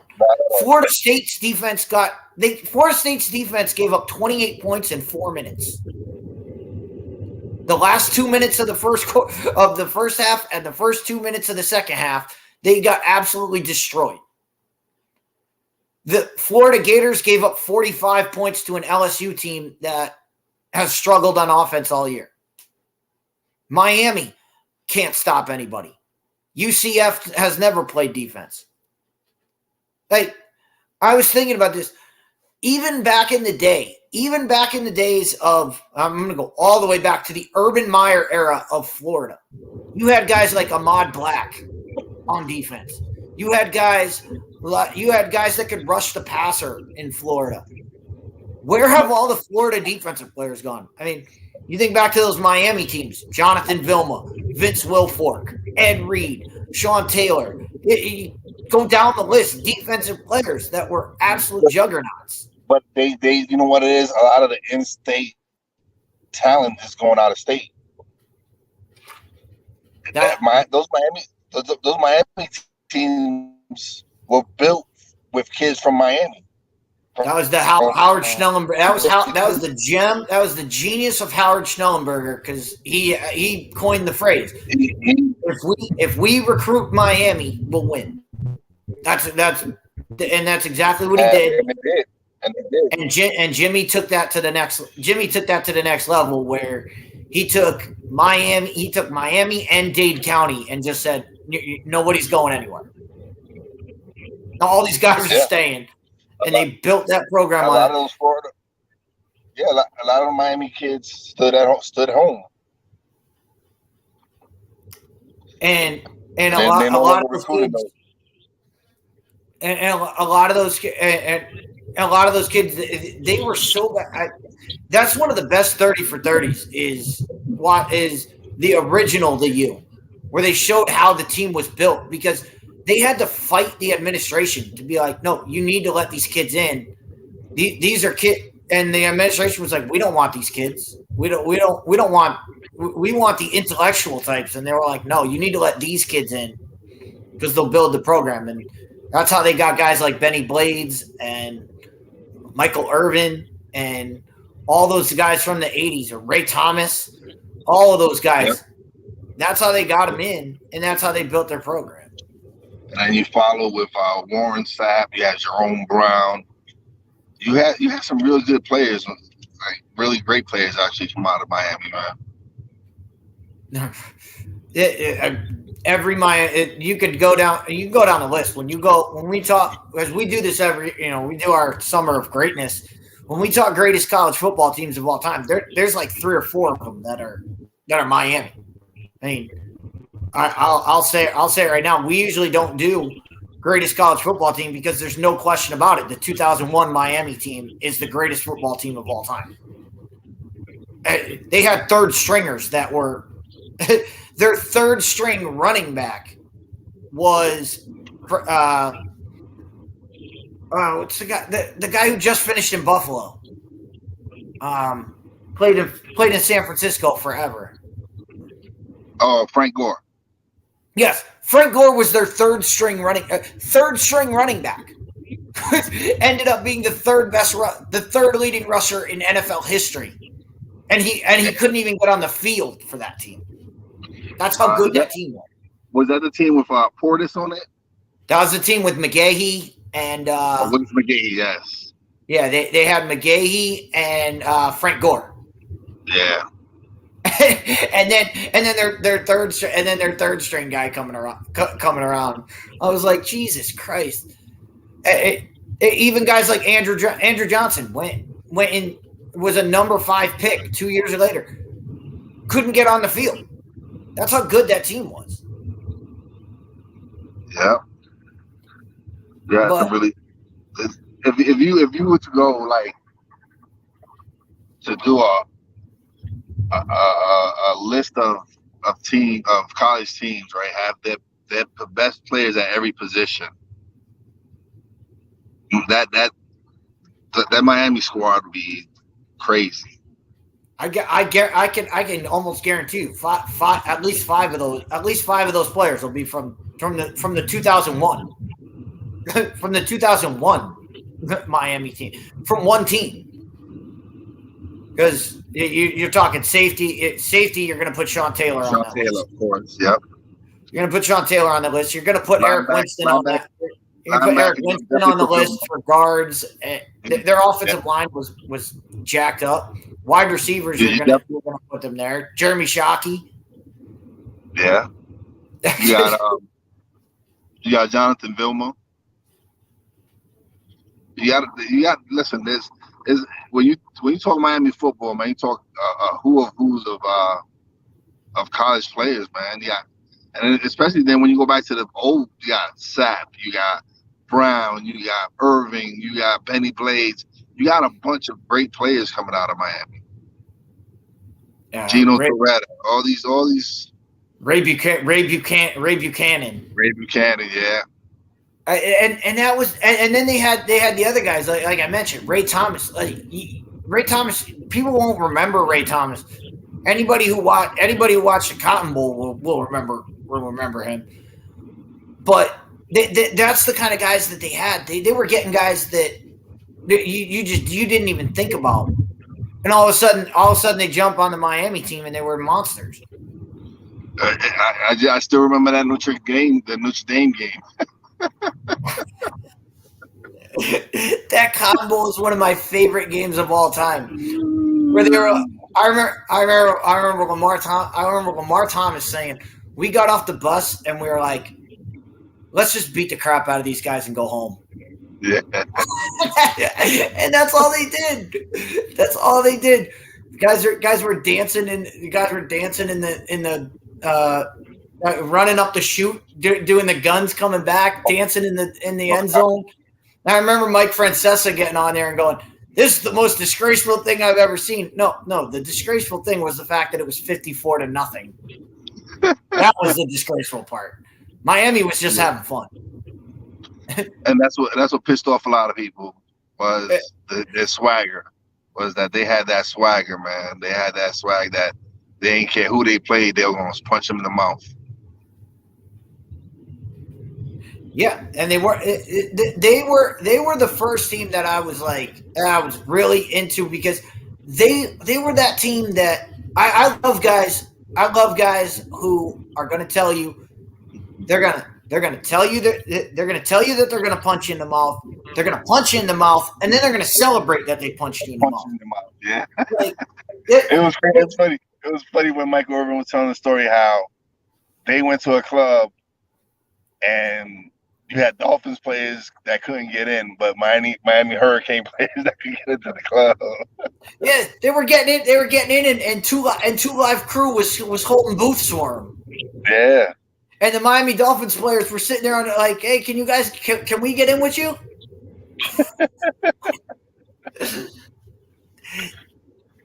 And that was when times were real. Definitely. Yes, Latina. Don't get punched in the mouth. But I'm telling you, if somebody tells you that they're going to punch you in the mouth, be ready for it. Be ready for it. I forgot The Rock was on that Miami team with Warren Sapp. The Rock. He played defensive tackle. Yeah, he was the tackle. The Rock was their biggest cheerleader. I really don't remember The Rock playing in a game at all. I believe he got injured in practice, and that was it. No, of course he had Warren Sapp ahead of him. You had Jerome Brown. You had players ahead of him. So yeah, you had guys like Russell Maryland on those teams. Russell Maryland as well. And that's what made Jimmy going to the Cowboys was so much fun because Jimmy got in there and was like, "Yeah, draft all these Miami kids. I recruited them. I know who they are." Well, he gets the playmaker. He gets Russell Maryland. Who else played for him? He had a couple. Did he have a couple? They took a bunch of linebackers. They took linebackers and linemen that he was I coach this guy. I know who these guys are. The other best thing is I forget who it was. It was a defensive tackle. I remember when Jimmy left and Dennis Erickson took over. He walked in, slapped the book down, and went, "You do whatever you want on offense. Do not touch this defense." And walked into the head coach and said, "Do not touch this defense, and we'll win you a championship." And he walked out. And he didn't touch that defense. He let that defense go. They coached themselves that defense. Exactly. And Dennis Erickson was like, that was the genius of Dennis Erickson. He was like, "Yeah, I don't know anything about defense. Fine. And we'll still go out and score 40 on you. And as long as you guys hold them." And did they hold them?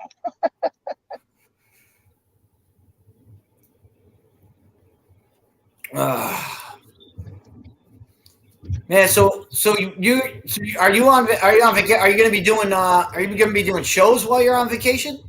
I'm not really on vacation. I'll be back. I'll be on the show tomorrow from my hotel room. Nice. I got because I do have travel equipment that I take with me. So that would be my problem. That would be my problem. I'd be like, "All right, we're setting this up by the pool." There's nothing wrong with setting it up by the pool. I'd be like, "All right, we're doing the show, and I'm just gonna be chilling in the pool. Like that's what I'm doing." Hey, that'd be. Believe me, if I could get my equipment down to the pool area, I would. Oh, that's cool. So you got a show coming up. You got a show coming up tomorrow. Well, no, I'm gonna do the Snowman in the morning tomorrow. I don't really have anything scheduled for tomorrow evening or whatever. But I think tonight I might do a live. I don't know what you got going on tonight. We're going live at 7:00 tonight. Because like I said, we're starting in our literally no one cares about Thursday night football. I don't care about Thursday night football. Oh, send me the link. I'll stop by. Definitely. I'll shoot you over the link. This will be the first trial that I do in StreamYard, so I'll try to get a StreamYard set up. We also have, as I was saying before you jumped in, we also have a phone line. So if you don't want to set everything up and you just want to call through the phone, we have that option as well. So I'll send you everything and you can figure out what you can do, whatever you want to do. Oh no, I'll probably have my equipment set up. So and we'll make it work. We'll make it work. Yeah, you know how we do it. But yeah, I'll be going at 7:00. I'll be going at 7:00 with Fifth Down Sports tonight. And for everybody I'm going to be talking college football on the show. Obviously, I just talked about Tennessee, Alabama. I don't know why everybody's disrespecting Michigan, who's still. I think they just rushed for another touchdown against Penn State. I think Michigan's got they got a lot to prove. They didn't like the taste they got last year when they got manhandled. So I think they're gonna Jim Harbaugh got them ready. I think they're gonna be there at the end. It's gonna be fun. It's gonna be a fun year. It's gonna be a fun year. Now, for everybody out there, we're gonna explain this on the show. We're gonna explain this in depth tonight on the show. But if you're rooting for chaos, you need to start becoming the biggest Tennessee fan that you can. Because if Tennessee beats Georgia, and we end up and then you after Tennessee wins, then you become an Alabama fan. If Alabama, Georgia, and Tennessee are both one-loss teams, who are you keeping out of the playoff? And that's going to cause the whole system's going to blow up. So, I think, but like that.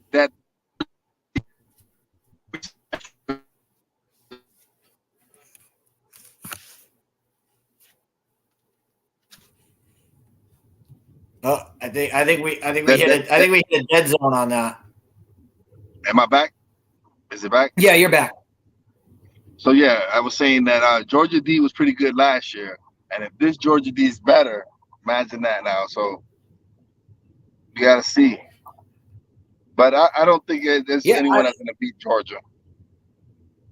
I don't think there's anybody there's nobody this year in college football that is. I mean, we saw Georgia struggle against Missouri, so nobody out there is like, all right, pencil them all the way through.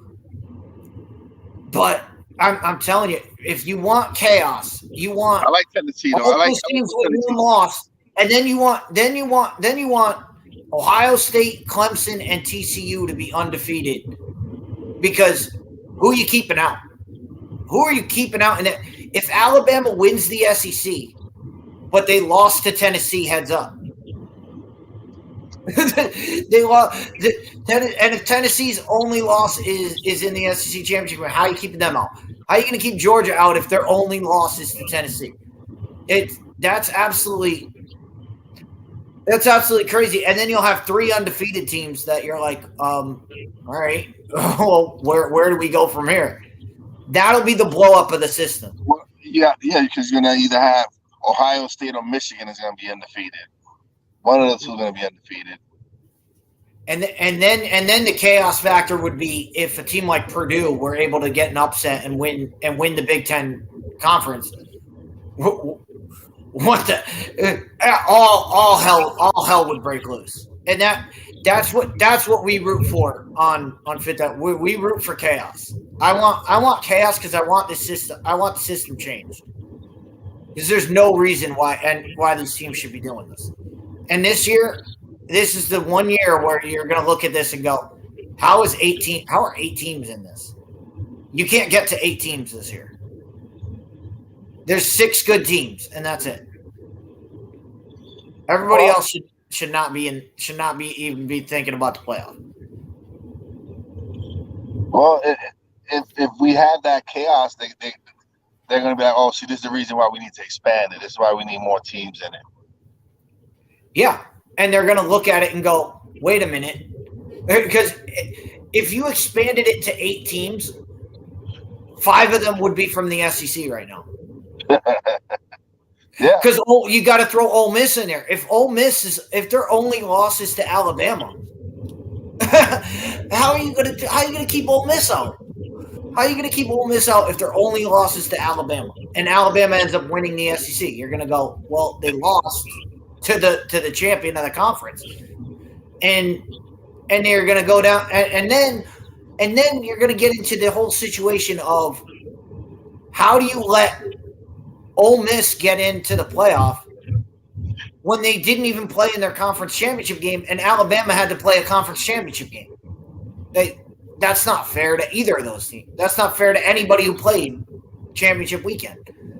So this is what I'm saying. I want the end of the conference championship, and the only way to get that is to have chaos. And we need chaos. What's going on there? Who the Giants play the Jaguars this week? What do you think? What do you think about that, Wise? Oh man, it's gonna be a good game, man. Listen, now both franchises are headed in the right direction. They finally both got really good head coaches. Doug Peterson is doing a great job with that team. They got a really good defense. The offense is a little shaky, but their defense is pretty good. Where is the game? Where is the game on Sunday? I think it's in Jacksonville. Oh, it's in Jacksonville. All right. I was kind of hoping it would be in New York, and wonder. So I'll ask this hypothetically: if this game were in New York, would Giants fans cheer Tom Coughlin? Because he is the president of operations with the Jacksonville. Yeah, but he wouldn't be on the field. He wouldn't be, but I would think they would say Tom Coughlin. I would think if this game were in New York that they would bring up a 2-time Super Bowl winner like Tom Coughlin. Oh no, of course. Listen, he's always going to have love in New York, man.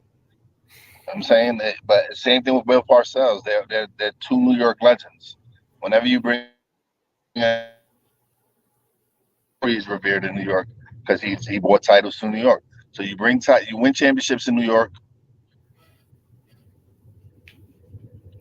and then you get that recognition. But I think if he shows up, they'll give him they'll show him some love.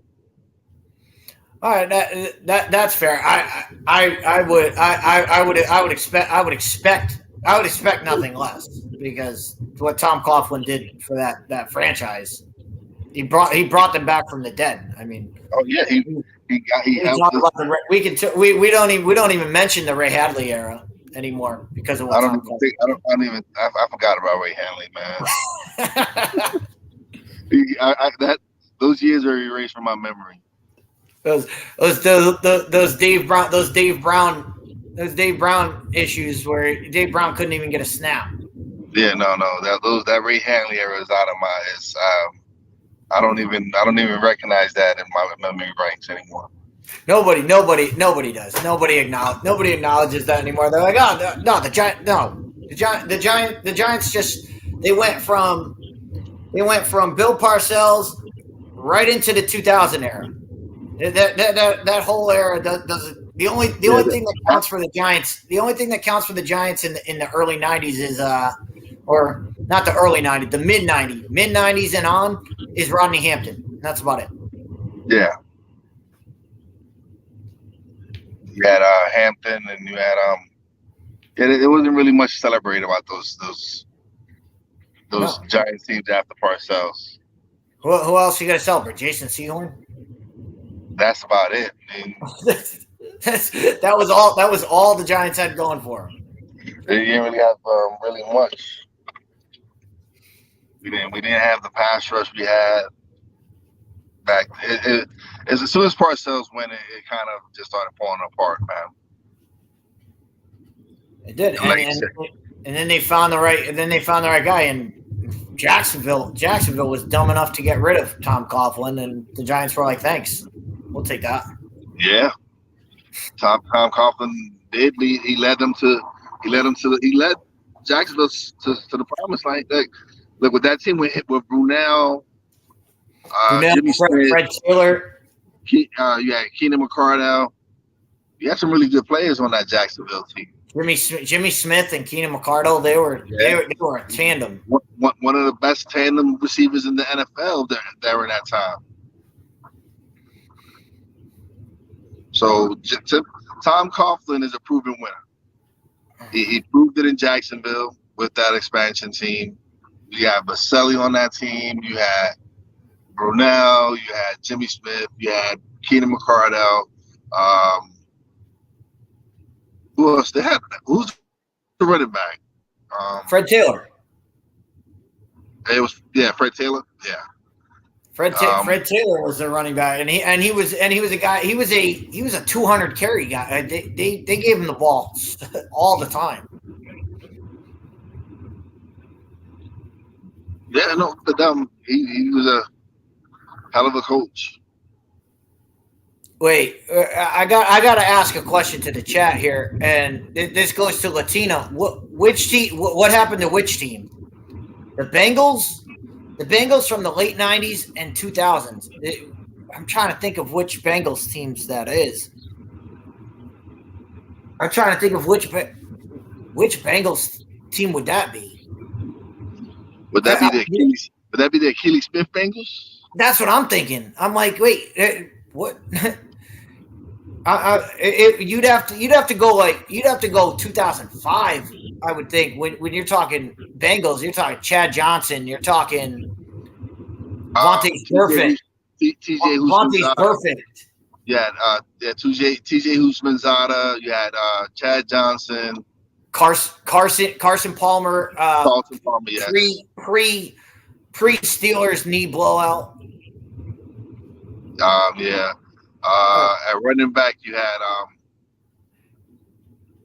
the hell. They had Cedric Benson, didn't they? Did they? I know they. Oh, Kajana Carter.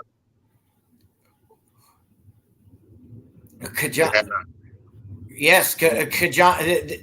They spent number one picks on absolute garbage players for years straight, and it started with Achilles Smith. It went to Kajana Carter. It went. Their drafts were awful, and not awful as drafts. It just didn't pan out. Yeah, that's really what happened. Is guys like Kajana Carter just blew their knee. Kajana Carter blew his knee out. But you can't foresee that. Yeah, it was never the same. When he was at Penn State, he was unstoppable. He was a beast at Penn State. Then he blew his knee out. I think is either his rookie year or second year in the league, and he was never the same after that. Yeah. But I gotta head out, man. My phone's dying. All right. It's always a pleasure. Always a pleasure. I don't know how to end the show, so. I don't think you can. You don't think you have the control. I don't have the controls. I don't know who has the control. I don't know who has the controls of the show. So I'm just gonna keep going. I'm just gonna keep going till I'm just gonna keep going till they pull the plug. But usually when I'm there, when I'm in the house, I have control. But I'm on my phone, so I don't have control. Hey, be safe, and like I said, I'll shoot you the link when I set the show up, and we'll. You're always welcome to the program, as anybody is. Everybody's welcome to Fit Down Sports Show. We don't care. We take everybody. Yeah. Big shout out to Sick Diggy for stopping by yesterday on my live, man. Appreciate you, brother, man. It's always a pleasure when you stop by and you drop some knowledge, man. Sweet. So yeah, Wise, be safe and good and safe travels, man. All right, brother. Peace. All right. So like I said, I don't have any pull over the show, and as long as you guys are still here in the chat, and I saw you guys talking wrestling. What are we talking about with wrestling? So somebody fill me in, because I wasn't really paying attention. But I'm a big wrestling guy. And of course I grew up in the Attitude Era, and to talk wrestling, I was a big WCW guy. I don't know about you guys. I would literally watch WCW. I'd watch Monday Nitro, and I would tape Raw. And that was how it was. That's how much better Nitro was. Nitro was such a better program than Raw was. And then all of a sudden, Triple H decided to drop a bomb on WCW, and from that moment on, Raw is War took off and took over the place. But I was a bigger WCW guy growing up. SmackDown or Thunder? That's a tough one, because SmackDown was always better. SmackDown was always better than anything else. The second tier WCW, that's where WCW went wrong. WCW had the high end talent, and the high end talent wasn't coming out for Thunder. Like when you were watching Thunder, it was like you'd get Dean Malenko. You'd get like Dean Malenko versus Chris Jericho at the time. Like those were the second tier matches that you were getting. Like that was your main event, and that was not at that time Jericho was not a main eventer. And speaking of, Chris Jericho is on my list of greatest wrestling heels of all time, and I could easily put him up there as one of the greatest, as probably the greatest heel of all time. Is there a link to the stream? Not that I have. I don't have one. So, like I said, I'm not in control of anything as far as the show is concerned. So that's kind of why I'm just kind of going through it, and whenever this stops is what's going on. So, but yeah, my wrestling days. You guys brought up my favorite Chris Jericho moment. My favorite Chris Jericho moment of all time was I was at a live Raw in Hartford, Connecticut, and Jericho comes out, and he's giving this whole speech. It was during that whole era where Jericho would just come out and antagonize the fans. So Jericho comes out, and he goes, man, why are we in this dump that is Hartford? And he just starts ripping on Hartford as being like, this is the worst city of all time, blah, blah. And, all the fans around us are booing. Me and my buddy Gino just look at each other and go, he's not wrong. He's not wrong about anything he's saying about Hartford. Hartford is a horrible place. It's just weird for somebody to say it. But me and Gino just look at each other. We're the only two in the crowd. Everybody else is booing, and me and Gino are the only ones in the crowd that are like, yeah, he's right. He's right. This is a horrible place to be. But I loved everything about Jericho and the way he built his character up.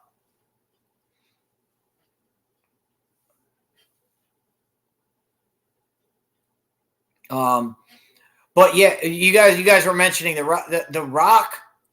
The Rock is just taking things to the next level, and I'm interested. I know I'm gonna get probably killed for this, and I think I'm trying to shut the show down right now. But I'm interested to see what Black Adam looks like, what The Rock looks like in Black Adam. And I've heard everything about Black Adam that I can't even wait. Trish Stratus. As far as females, a female wrestler, it starts and ends with Lita.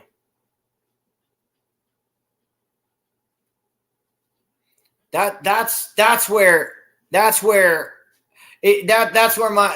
female wrestling, it starts and ends with Lita. Lita was amazing, and it's probably why I hate the Hardy Boys so much. Because they always got to come out with Lita, and I was like, get out of the way. Like, you're blocking the star.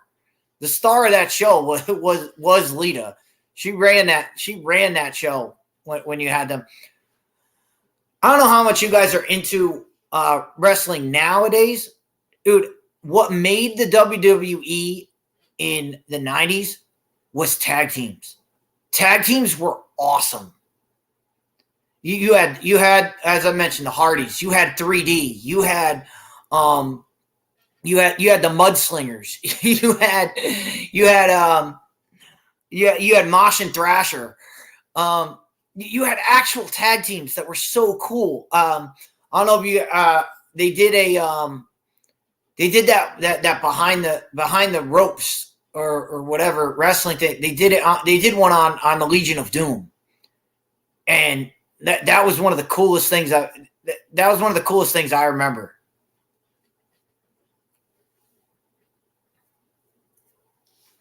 Oh, Trish was definitely more entertaining on the mic. That I agree, Victor.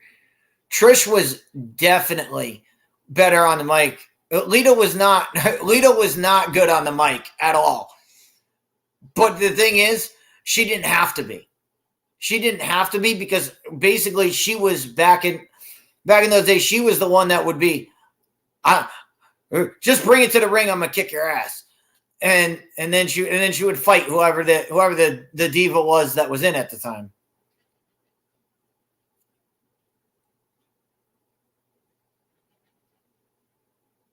I'm not ignoring your question, Latina. I just don't know what the question is. Who am I? I'm Chris Dietz of Fit Down Sports Show.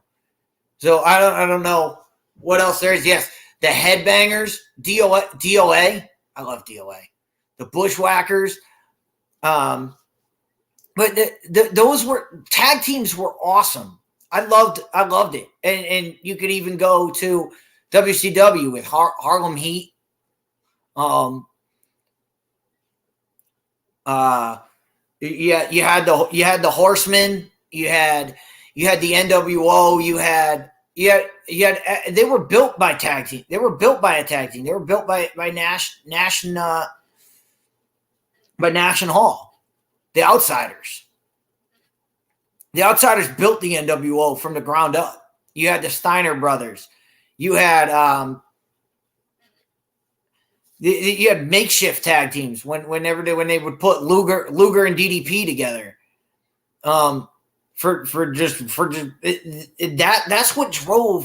That's what made wrestling so much fun. And for those of you that haven't been watching, I've been watching wrestling. I've never given up on it. There's no tag teams left anymore. Hey, you guys brought up The Rock. You had the Rock and Sock connection.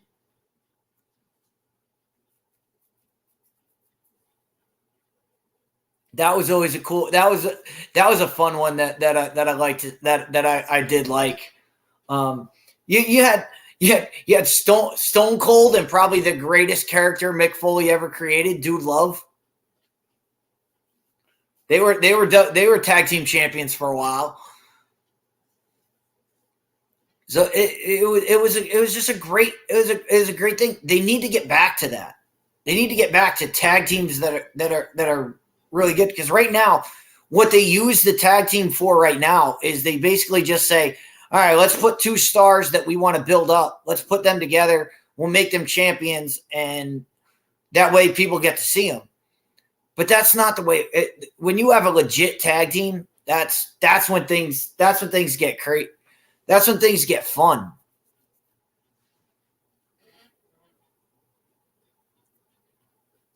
No, they don't get nearly as much. They don't get nearly as much shine, and they don't come up. They don't come up. They don't come up together. It's like they take individual talents and they're like, all right, you guys go together. That just doesn't work a lot of time. You can't.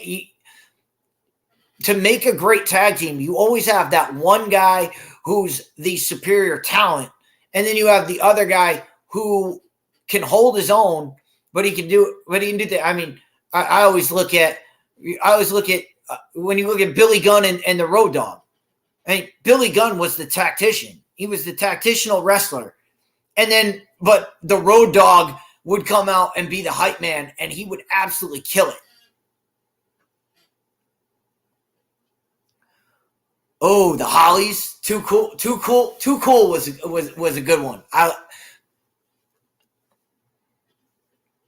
Too Cool was a fun. They were a fun tag team to watch. They were never really great, but they were just fun to watch.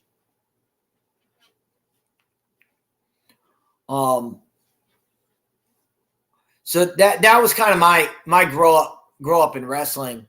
I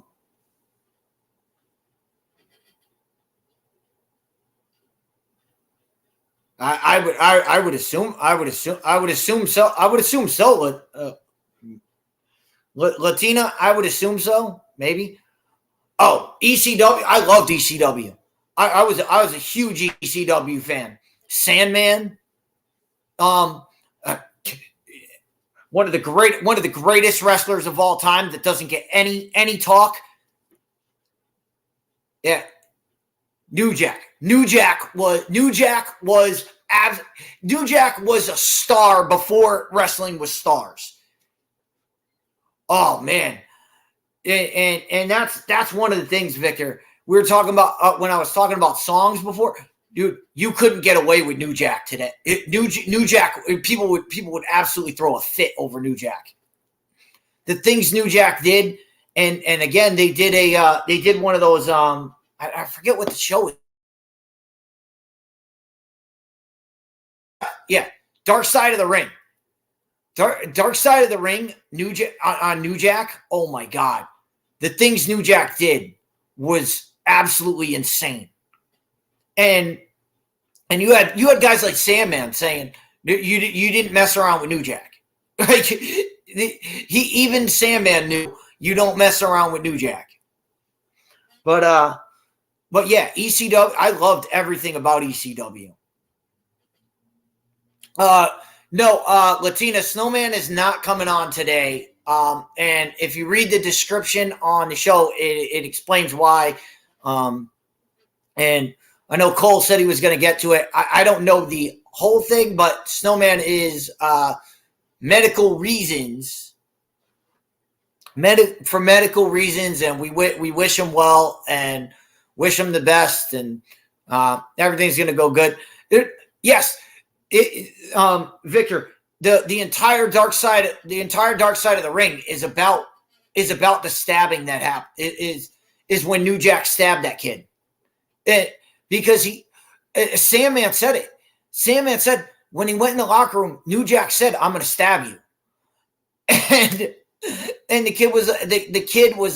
kid who got stabbed was a new kid, and he was new to wrestling. He didn't know what he thought New Jack was kidding. And then New Jack came out and stabbed him. And all hell broke loose. But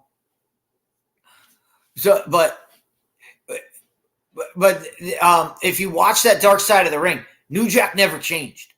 New Jack never changed. He would go to house shows and do the same stuff. Jump off 13 chairs and just absolutely just destroy people. So yes, mass transit was the kid who got stabbed. And I just remember watching that live and the blood just going everywhere. Oh my God. Oh God. It was a disaster. And then they did it on Dark Side of the Ring, and it was fantastic. That Dark Side of the Ring, the whole series is fantastic. If you guys get a chance to catch that, I think it's on Vice. I'm sure you can catch it. I'm sure people have it on YouTube and all the other stuff. But when I saw Sandman say, "You don't mess around with New Jack," I was like, Sandman's not scared of anybody. And he was scared. He was scared of New Jack because you never knew what he was going to pull. Yeah. So I'll go even lower. Psycho Sid. Psycho Sid was one of my favorite characters of all time. But the thing I loved about ECW was they weren't afraid to do barbed wire matches, exploding turnbuckle matches. Like, that was absolutely, again, you would never get away with that today. If you tried to do that today, they would cancel the show. I mean, you barely even see anybody bleed anymore. I don't even know if you're allowed to bleed on the air. I mean, you go back to the Attitude Era. There was every week it was who's going to bleed, and they would draw straws. They would draw straws in the back of who was going to get cut tonight.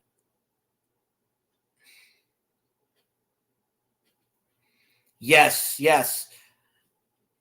Any injury that you see in the ring is devastating because you know these guys are you know,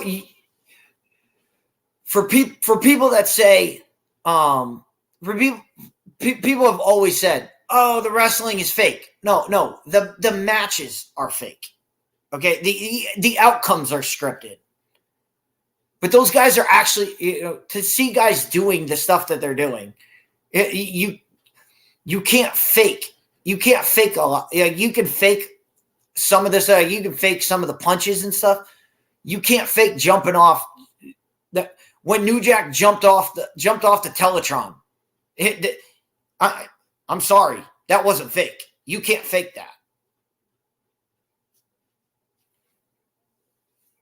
Mattel would get mad. Absolutely. USA has they've gone into the whole, oh, we can't show it. We can't show anything bad. We can't show anything. Like, that was the fun thing about wrestling. Wrestling pushed the envelope back in the day. They made you look at it and go, whoa. They made you look at it and go, okay, well, let me think about what's going on. And that was the cool thing. Like, that was the cool thing. You were supposed to hate the heels, and they made you hate them. I mean, when I think a lot of this changed when Sergeant Slaughter turned heel. That was when people started going, wait a minute, what is going on? We can't be doing this. And I think that changed a lot of people's ideas about the writing that goes into wrestling. That went into wrestling. They were like, no, we can't do this anymore. But that was the greatest thing, was everybody, you didn't know who was going to make a heel turn at any point. And again, the greatest heel turn of all time. So SummerSlam, Bash at the Beach 94. Best heel turn of all time. When Hogan leg dropped Macho Man Randy Savage, and the entire audience threw it, they had to cut early because the entire ring got filled with beer cans. That is one moment I will never forget, that moment in wrestling. And it was all because Hogan Hogan made the heel turn. Went from the Hulk to Hollywood in a snap of a second. Yes, 96. It was awesome. It was great. When you saw the beer cans start flying, that's when you knew things were going. Yeah, like I said, Sergeant Slaughter's heel turn was what started the. It started the writers started to get. Yeah, it was 96 Bash at the Beach. It was Bash at the Beach because it was live. It was the audience was right there, right next to the ring. And they just flooded the entire ring with beer cans.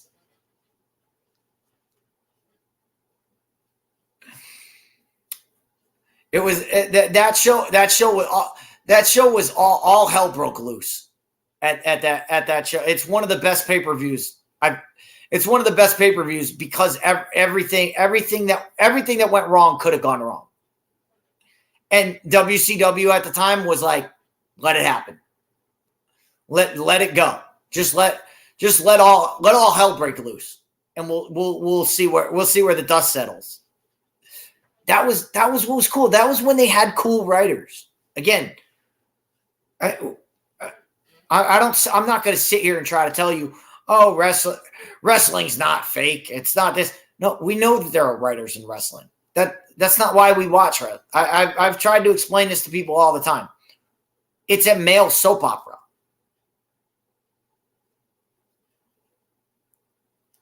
It's a soap opera with punching and kicking. That's basically what it is.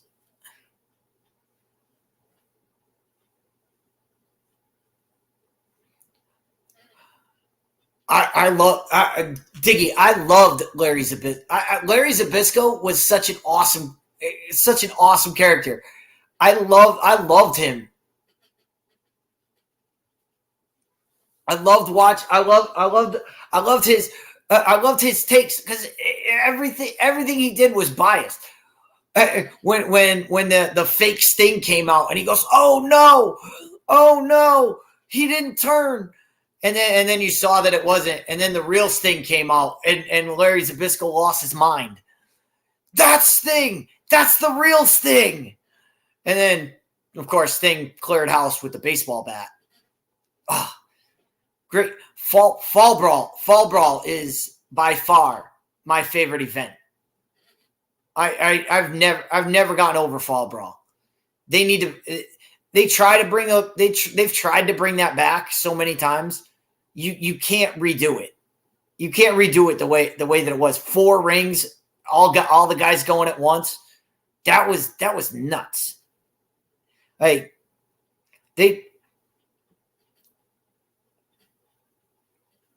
oh yeah, UFC and boxing they've used it all the time. Tony Schiavone is awesome. Tony Schiavone is the reason that AEW is watchable. Tony Schiavone makes that program great. Him and JR doing the shows. It makes AEW so much more watchable because of because their presentation is outstanding. That's another thing that the WWE doesn't understand is I'm sorry, the commentators are awful. The commentators on WWE right now are dreadful. I can't stand all 3 guys that do Raw. All three of them are just the worst. SmackDown, I really haven't watched SmackDown in a long time because I'm usually working on Friday nights.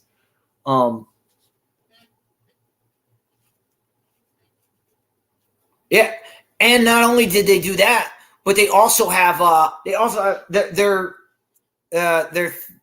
they're like short string guy, and the guy in the back is Paul White, or as everybody else knows him, Big Show.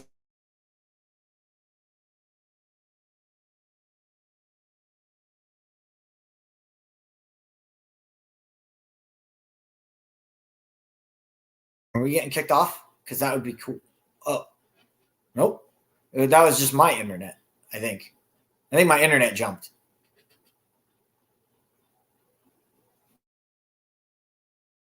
Oh, yeah, Latina. All those behind the scenes are great. All of them. I could name them all. The one that really got me. I mean, I mentioned the New Jack one. The New Jack one is just hilarious to watch. But the one that'll really get you is when they did is the Montreal Screwjob. That was the best. That was the best.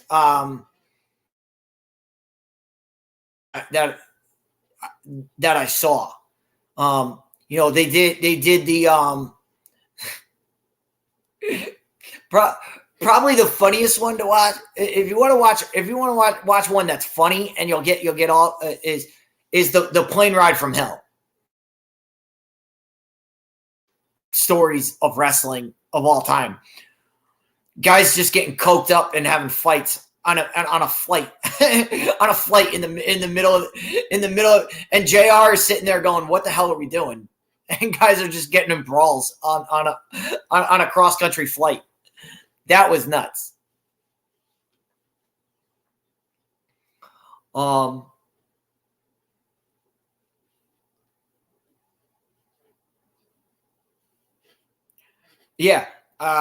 Sick Diggy. I can't stand Corey Graves. Corey Graves, and the WWE has built him into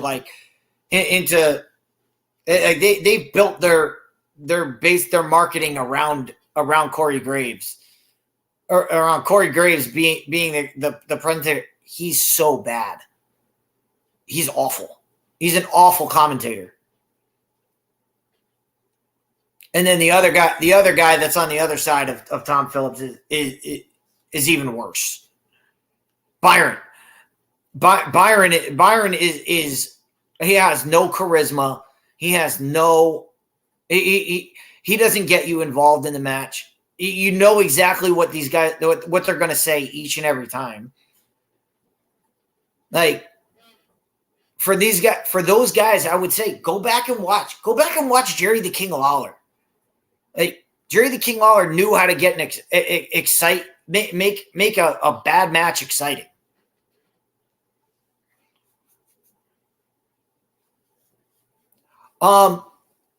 Diggy, I'm talking about there's a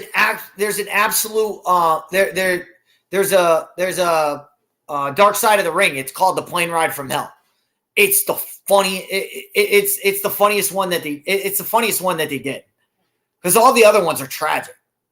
And that one's just hilarious. That and the other one that's funny is the Brawl for All. Because you're talking about the worst things wrestling ever did. The Brawl for All. Oh my God. When they actually tried to do boxing, in the WWE, and the entire script, the entire reason for doing it was Vince Russo wanted to see Bradshaw get his ass kicked. That was it. That was the draw. That was the reason for the Brawl for All. And they did it, and it ruined careers. It made one career. It made The Godfather. But it actually Tom Phillips I don't know if he was let go by WWE. I know Tom Phillips asked not to be a part. He asked not to do it anymore. And it was one of those situations where Tom Phillips was going through some personal issues and he just didn't want to be on the air anymore.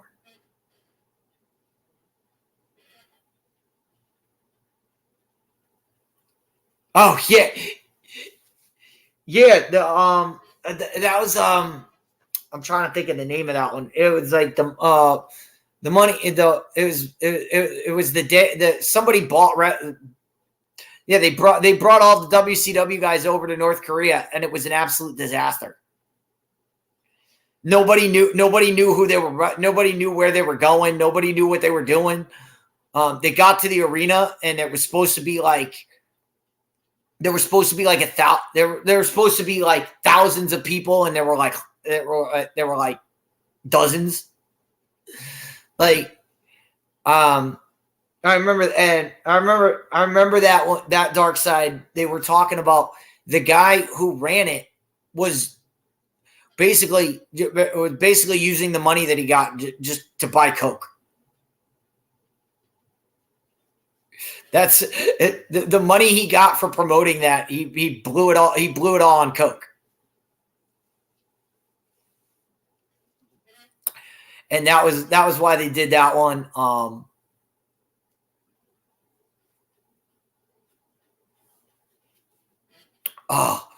Rings of Honor, dude. Rings of Honor. You want to watch some hardcore stuff? Go watch some Rings of Honor. That was where God. That was our Dean Ambrose. Dean Ambrose came from Rings of Honor. Was nuts, absolutely insane. But yeah, no, I love talking old school wrestling. I love why it's why I still watch it today.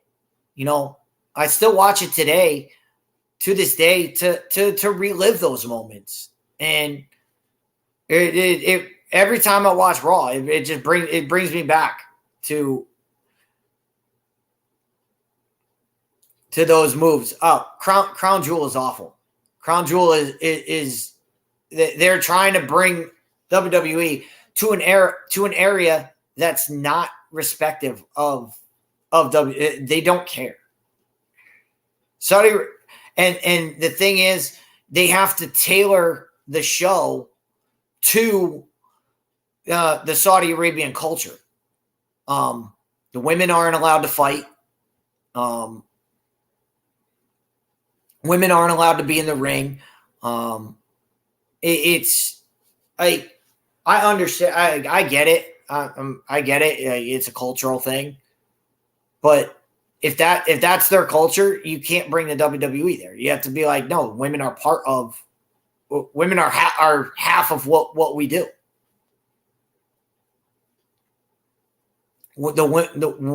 And that's always been the case. People could say what they want. Women have been the driving force behind the WWE for a long time. You can go back to Miss Elizabeth. I mean, Miss Elizabeth was the show back in the day. So that's why Crown Jewel and they just don't set up Crown Jewel. The WWE does not set up these. They're not set up for low tier pay-per-views. I said it on somebody's podcast a couple days. I said it. We were talking wrestling, and I was telling everybody. I mean, when's the last time you saw a belt change hands on Raw? It's over. It's at least over 5 years for me.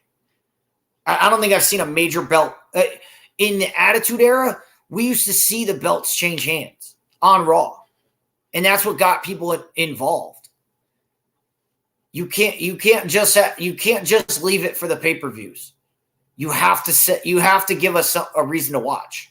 Otherwise, people are going to tune out, and that's what's happening with WWE.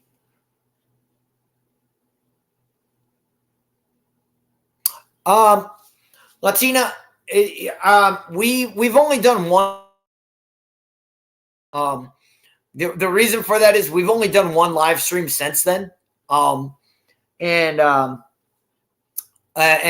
is on my that is a it's something on my part. It's been we've been in a battle with Blog Talk to try to get our stuff back, which we got back last week, which is why we went on the air. And which is why we went back on the air last week. So we got that going, and I'm used to my work schedule now, so we have that going on. So Thursday nights we do our live stream, and I'm using a couple of things to try and get my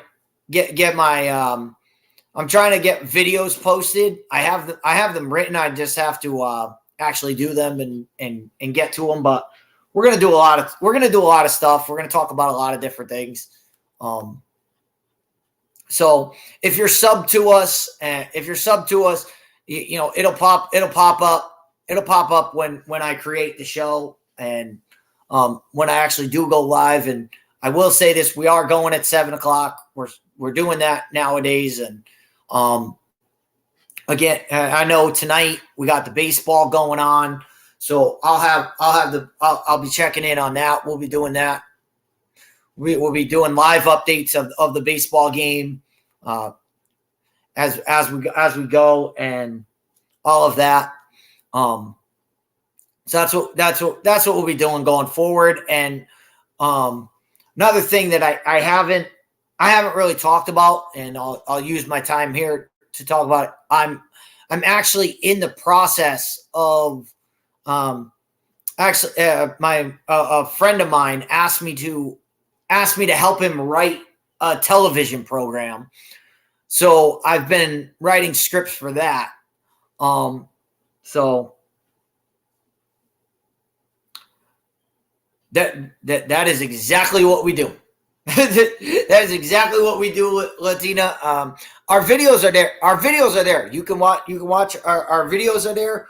We don't do you know, even if we're not live, you can see our old videos are up.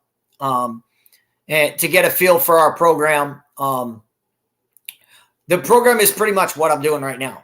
I pretty much only on there are only some occasions that I have things pre-scripted. Usually it's all right. What's going on? What happened last week? And we fly by the seat of our pants, man. But yeah, you guys are bringing up awesome. Women have always been the drive. They've always been the driving force of the WWE, and it's weird to see nowadays. You know, they want the women to be wrestlers, and it gets away from what we had. And like, I get it. Like, not for nothing. Not everybody's Trish Stratus. Not everybody can do both. There's a lot of people that can't. I mean, there's a lot of great female talent in the WWE, and don't get me wrong. But there's something about, you know, there was something about just the female that would bring, you know, and I'll go back to Miss Elizabeth's. Miss Elizabeth bringing out the Macho Man, that was just so cool. It was so cool to see. And you brought up Sensational Sherry with Harlem Heat was awesome. Awesome. Aluza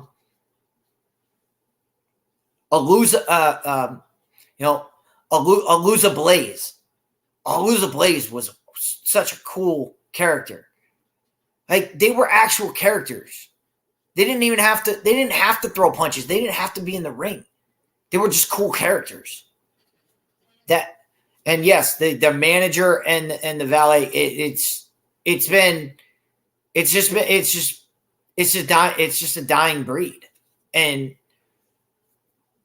because they're not bringing that special talent. Yes, Alundra Blaze. Alundra Blaze was such a cool character. She was crazy before you even had crazy. Like,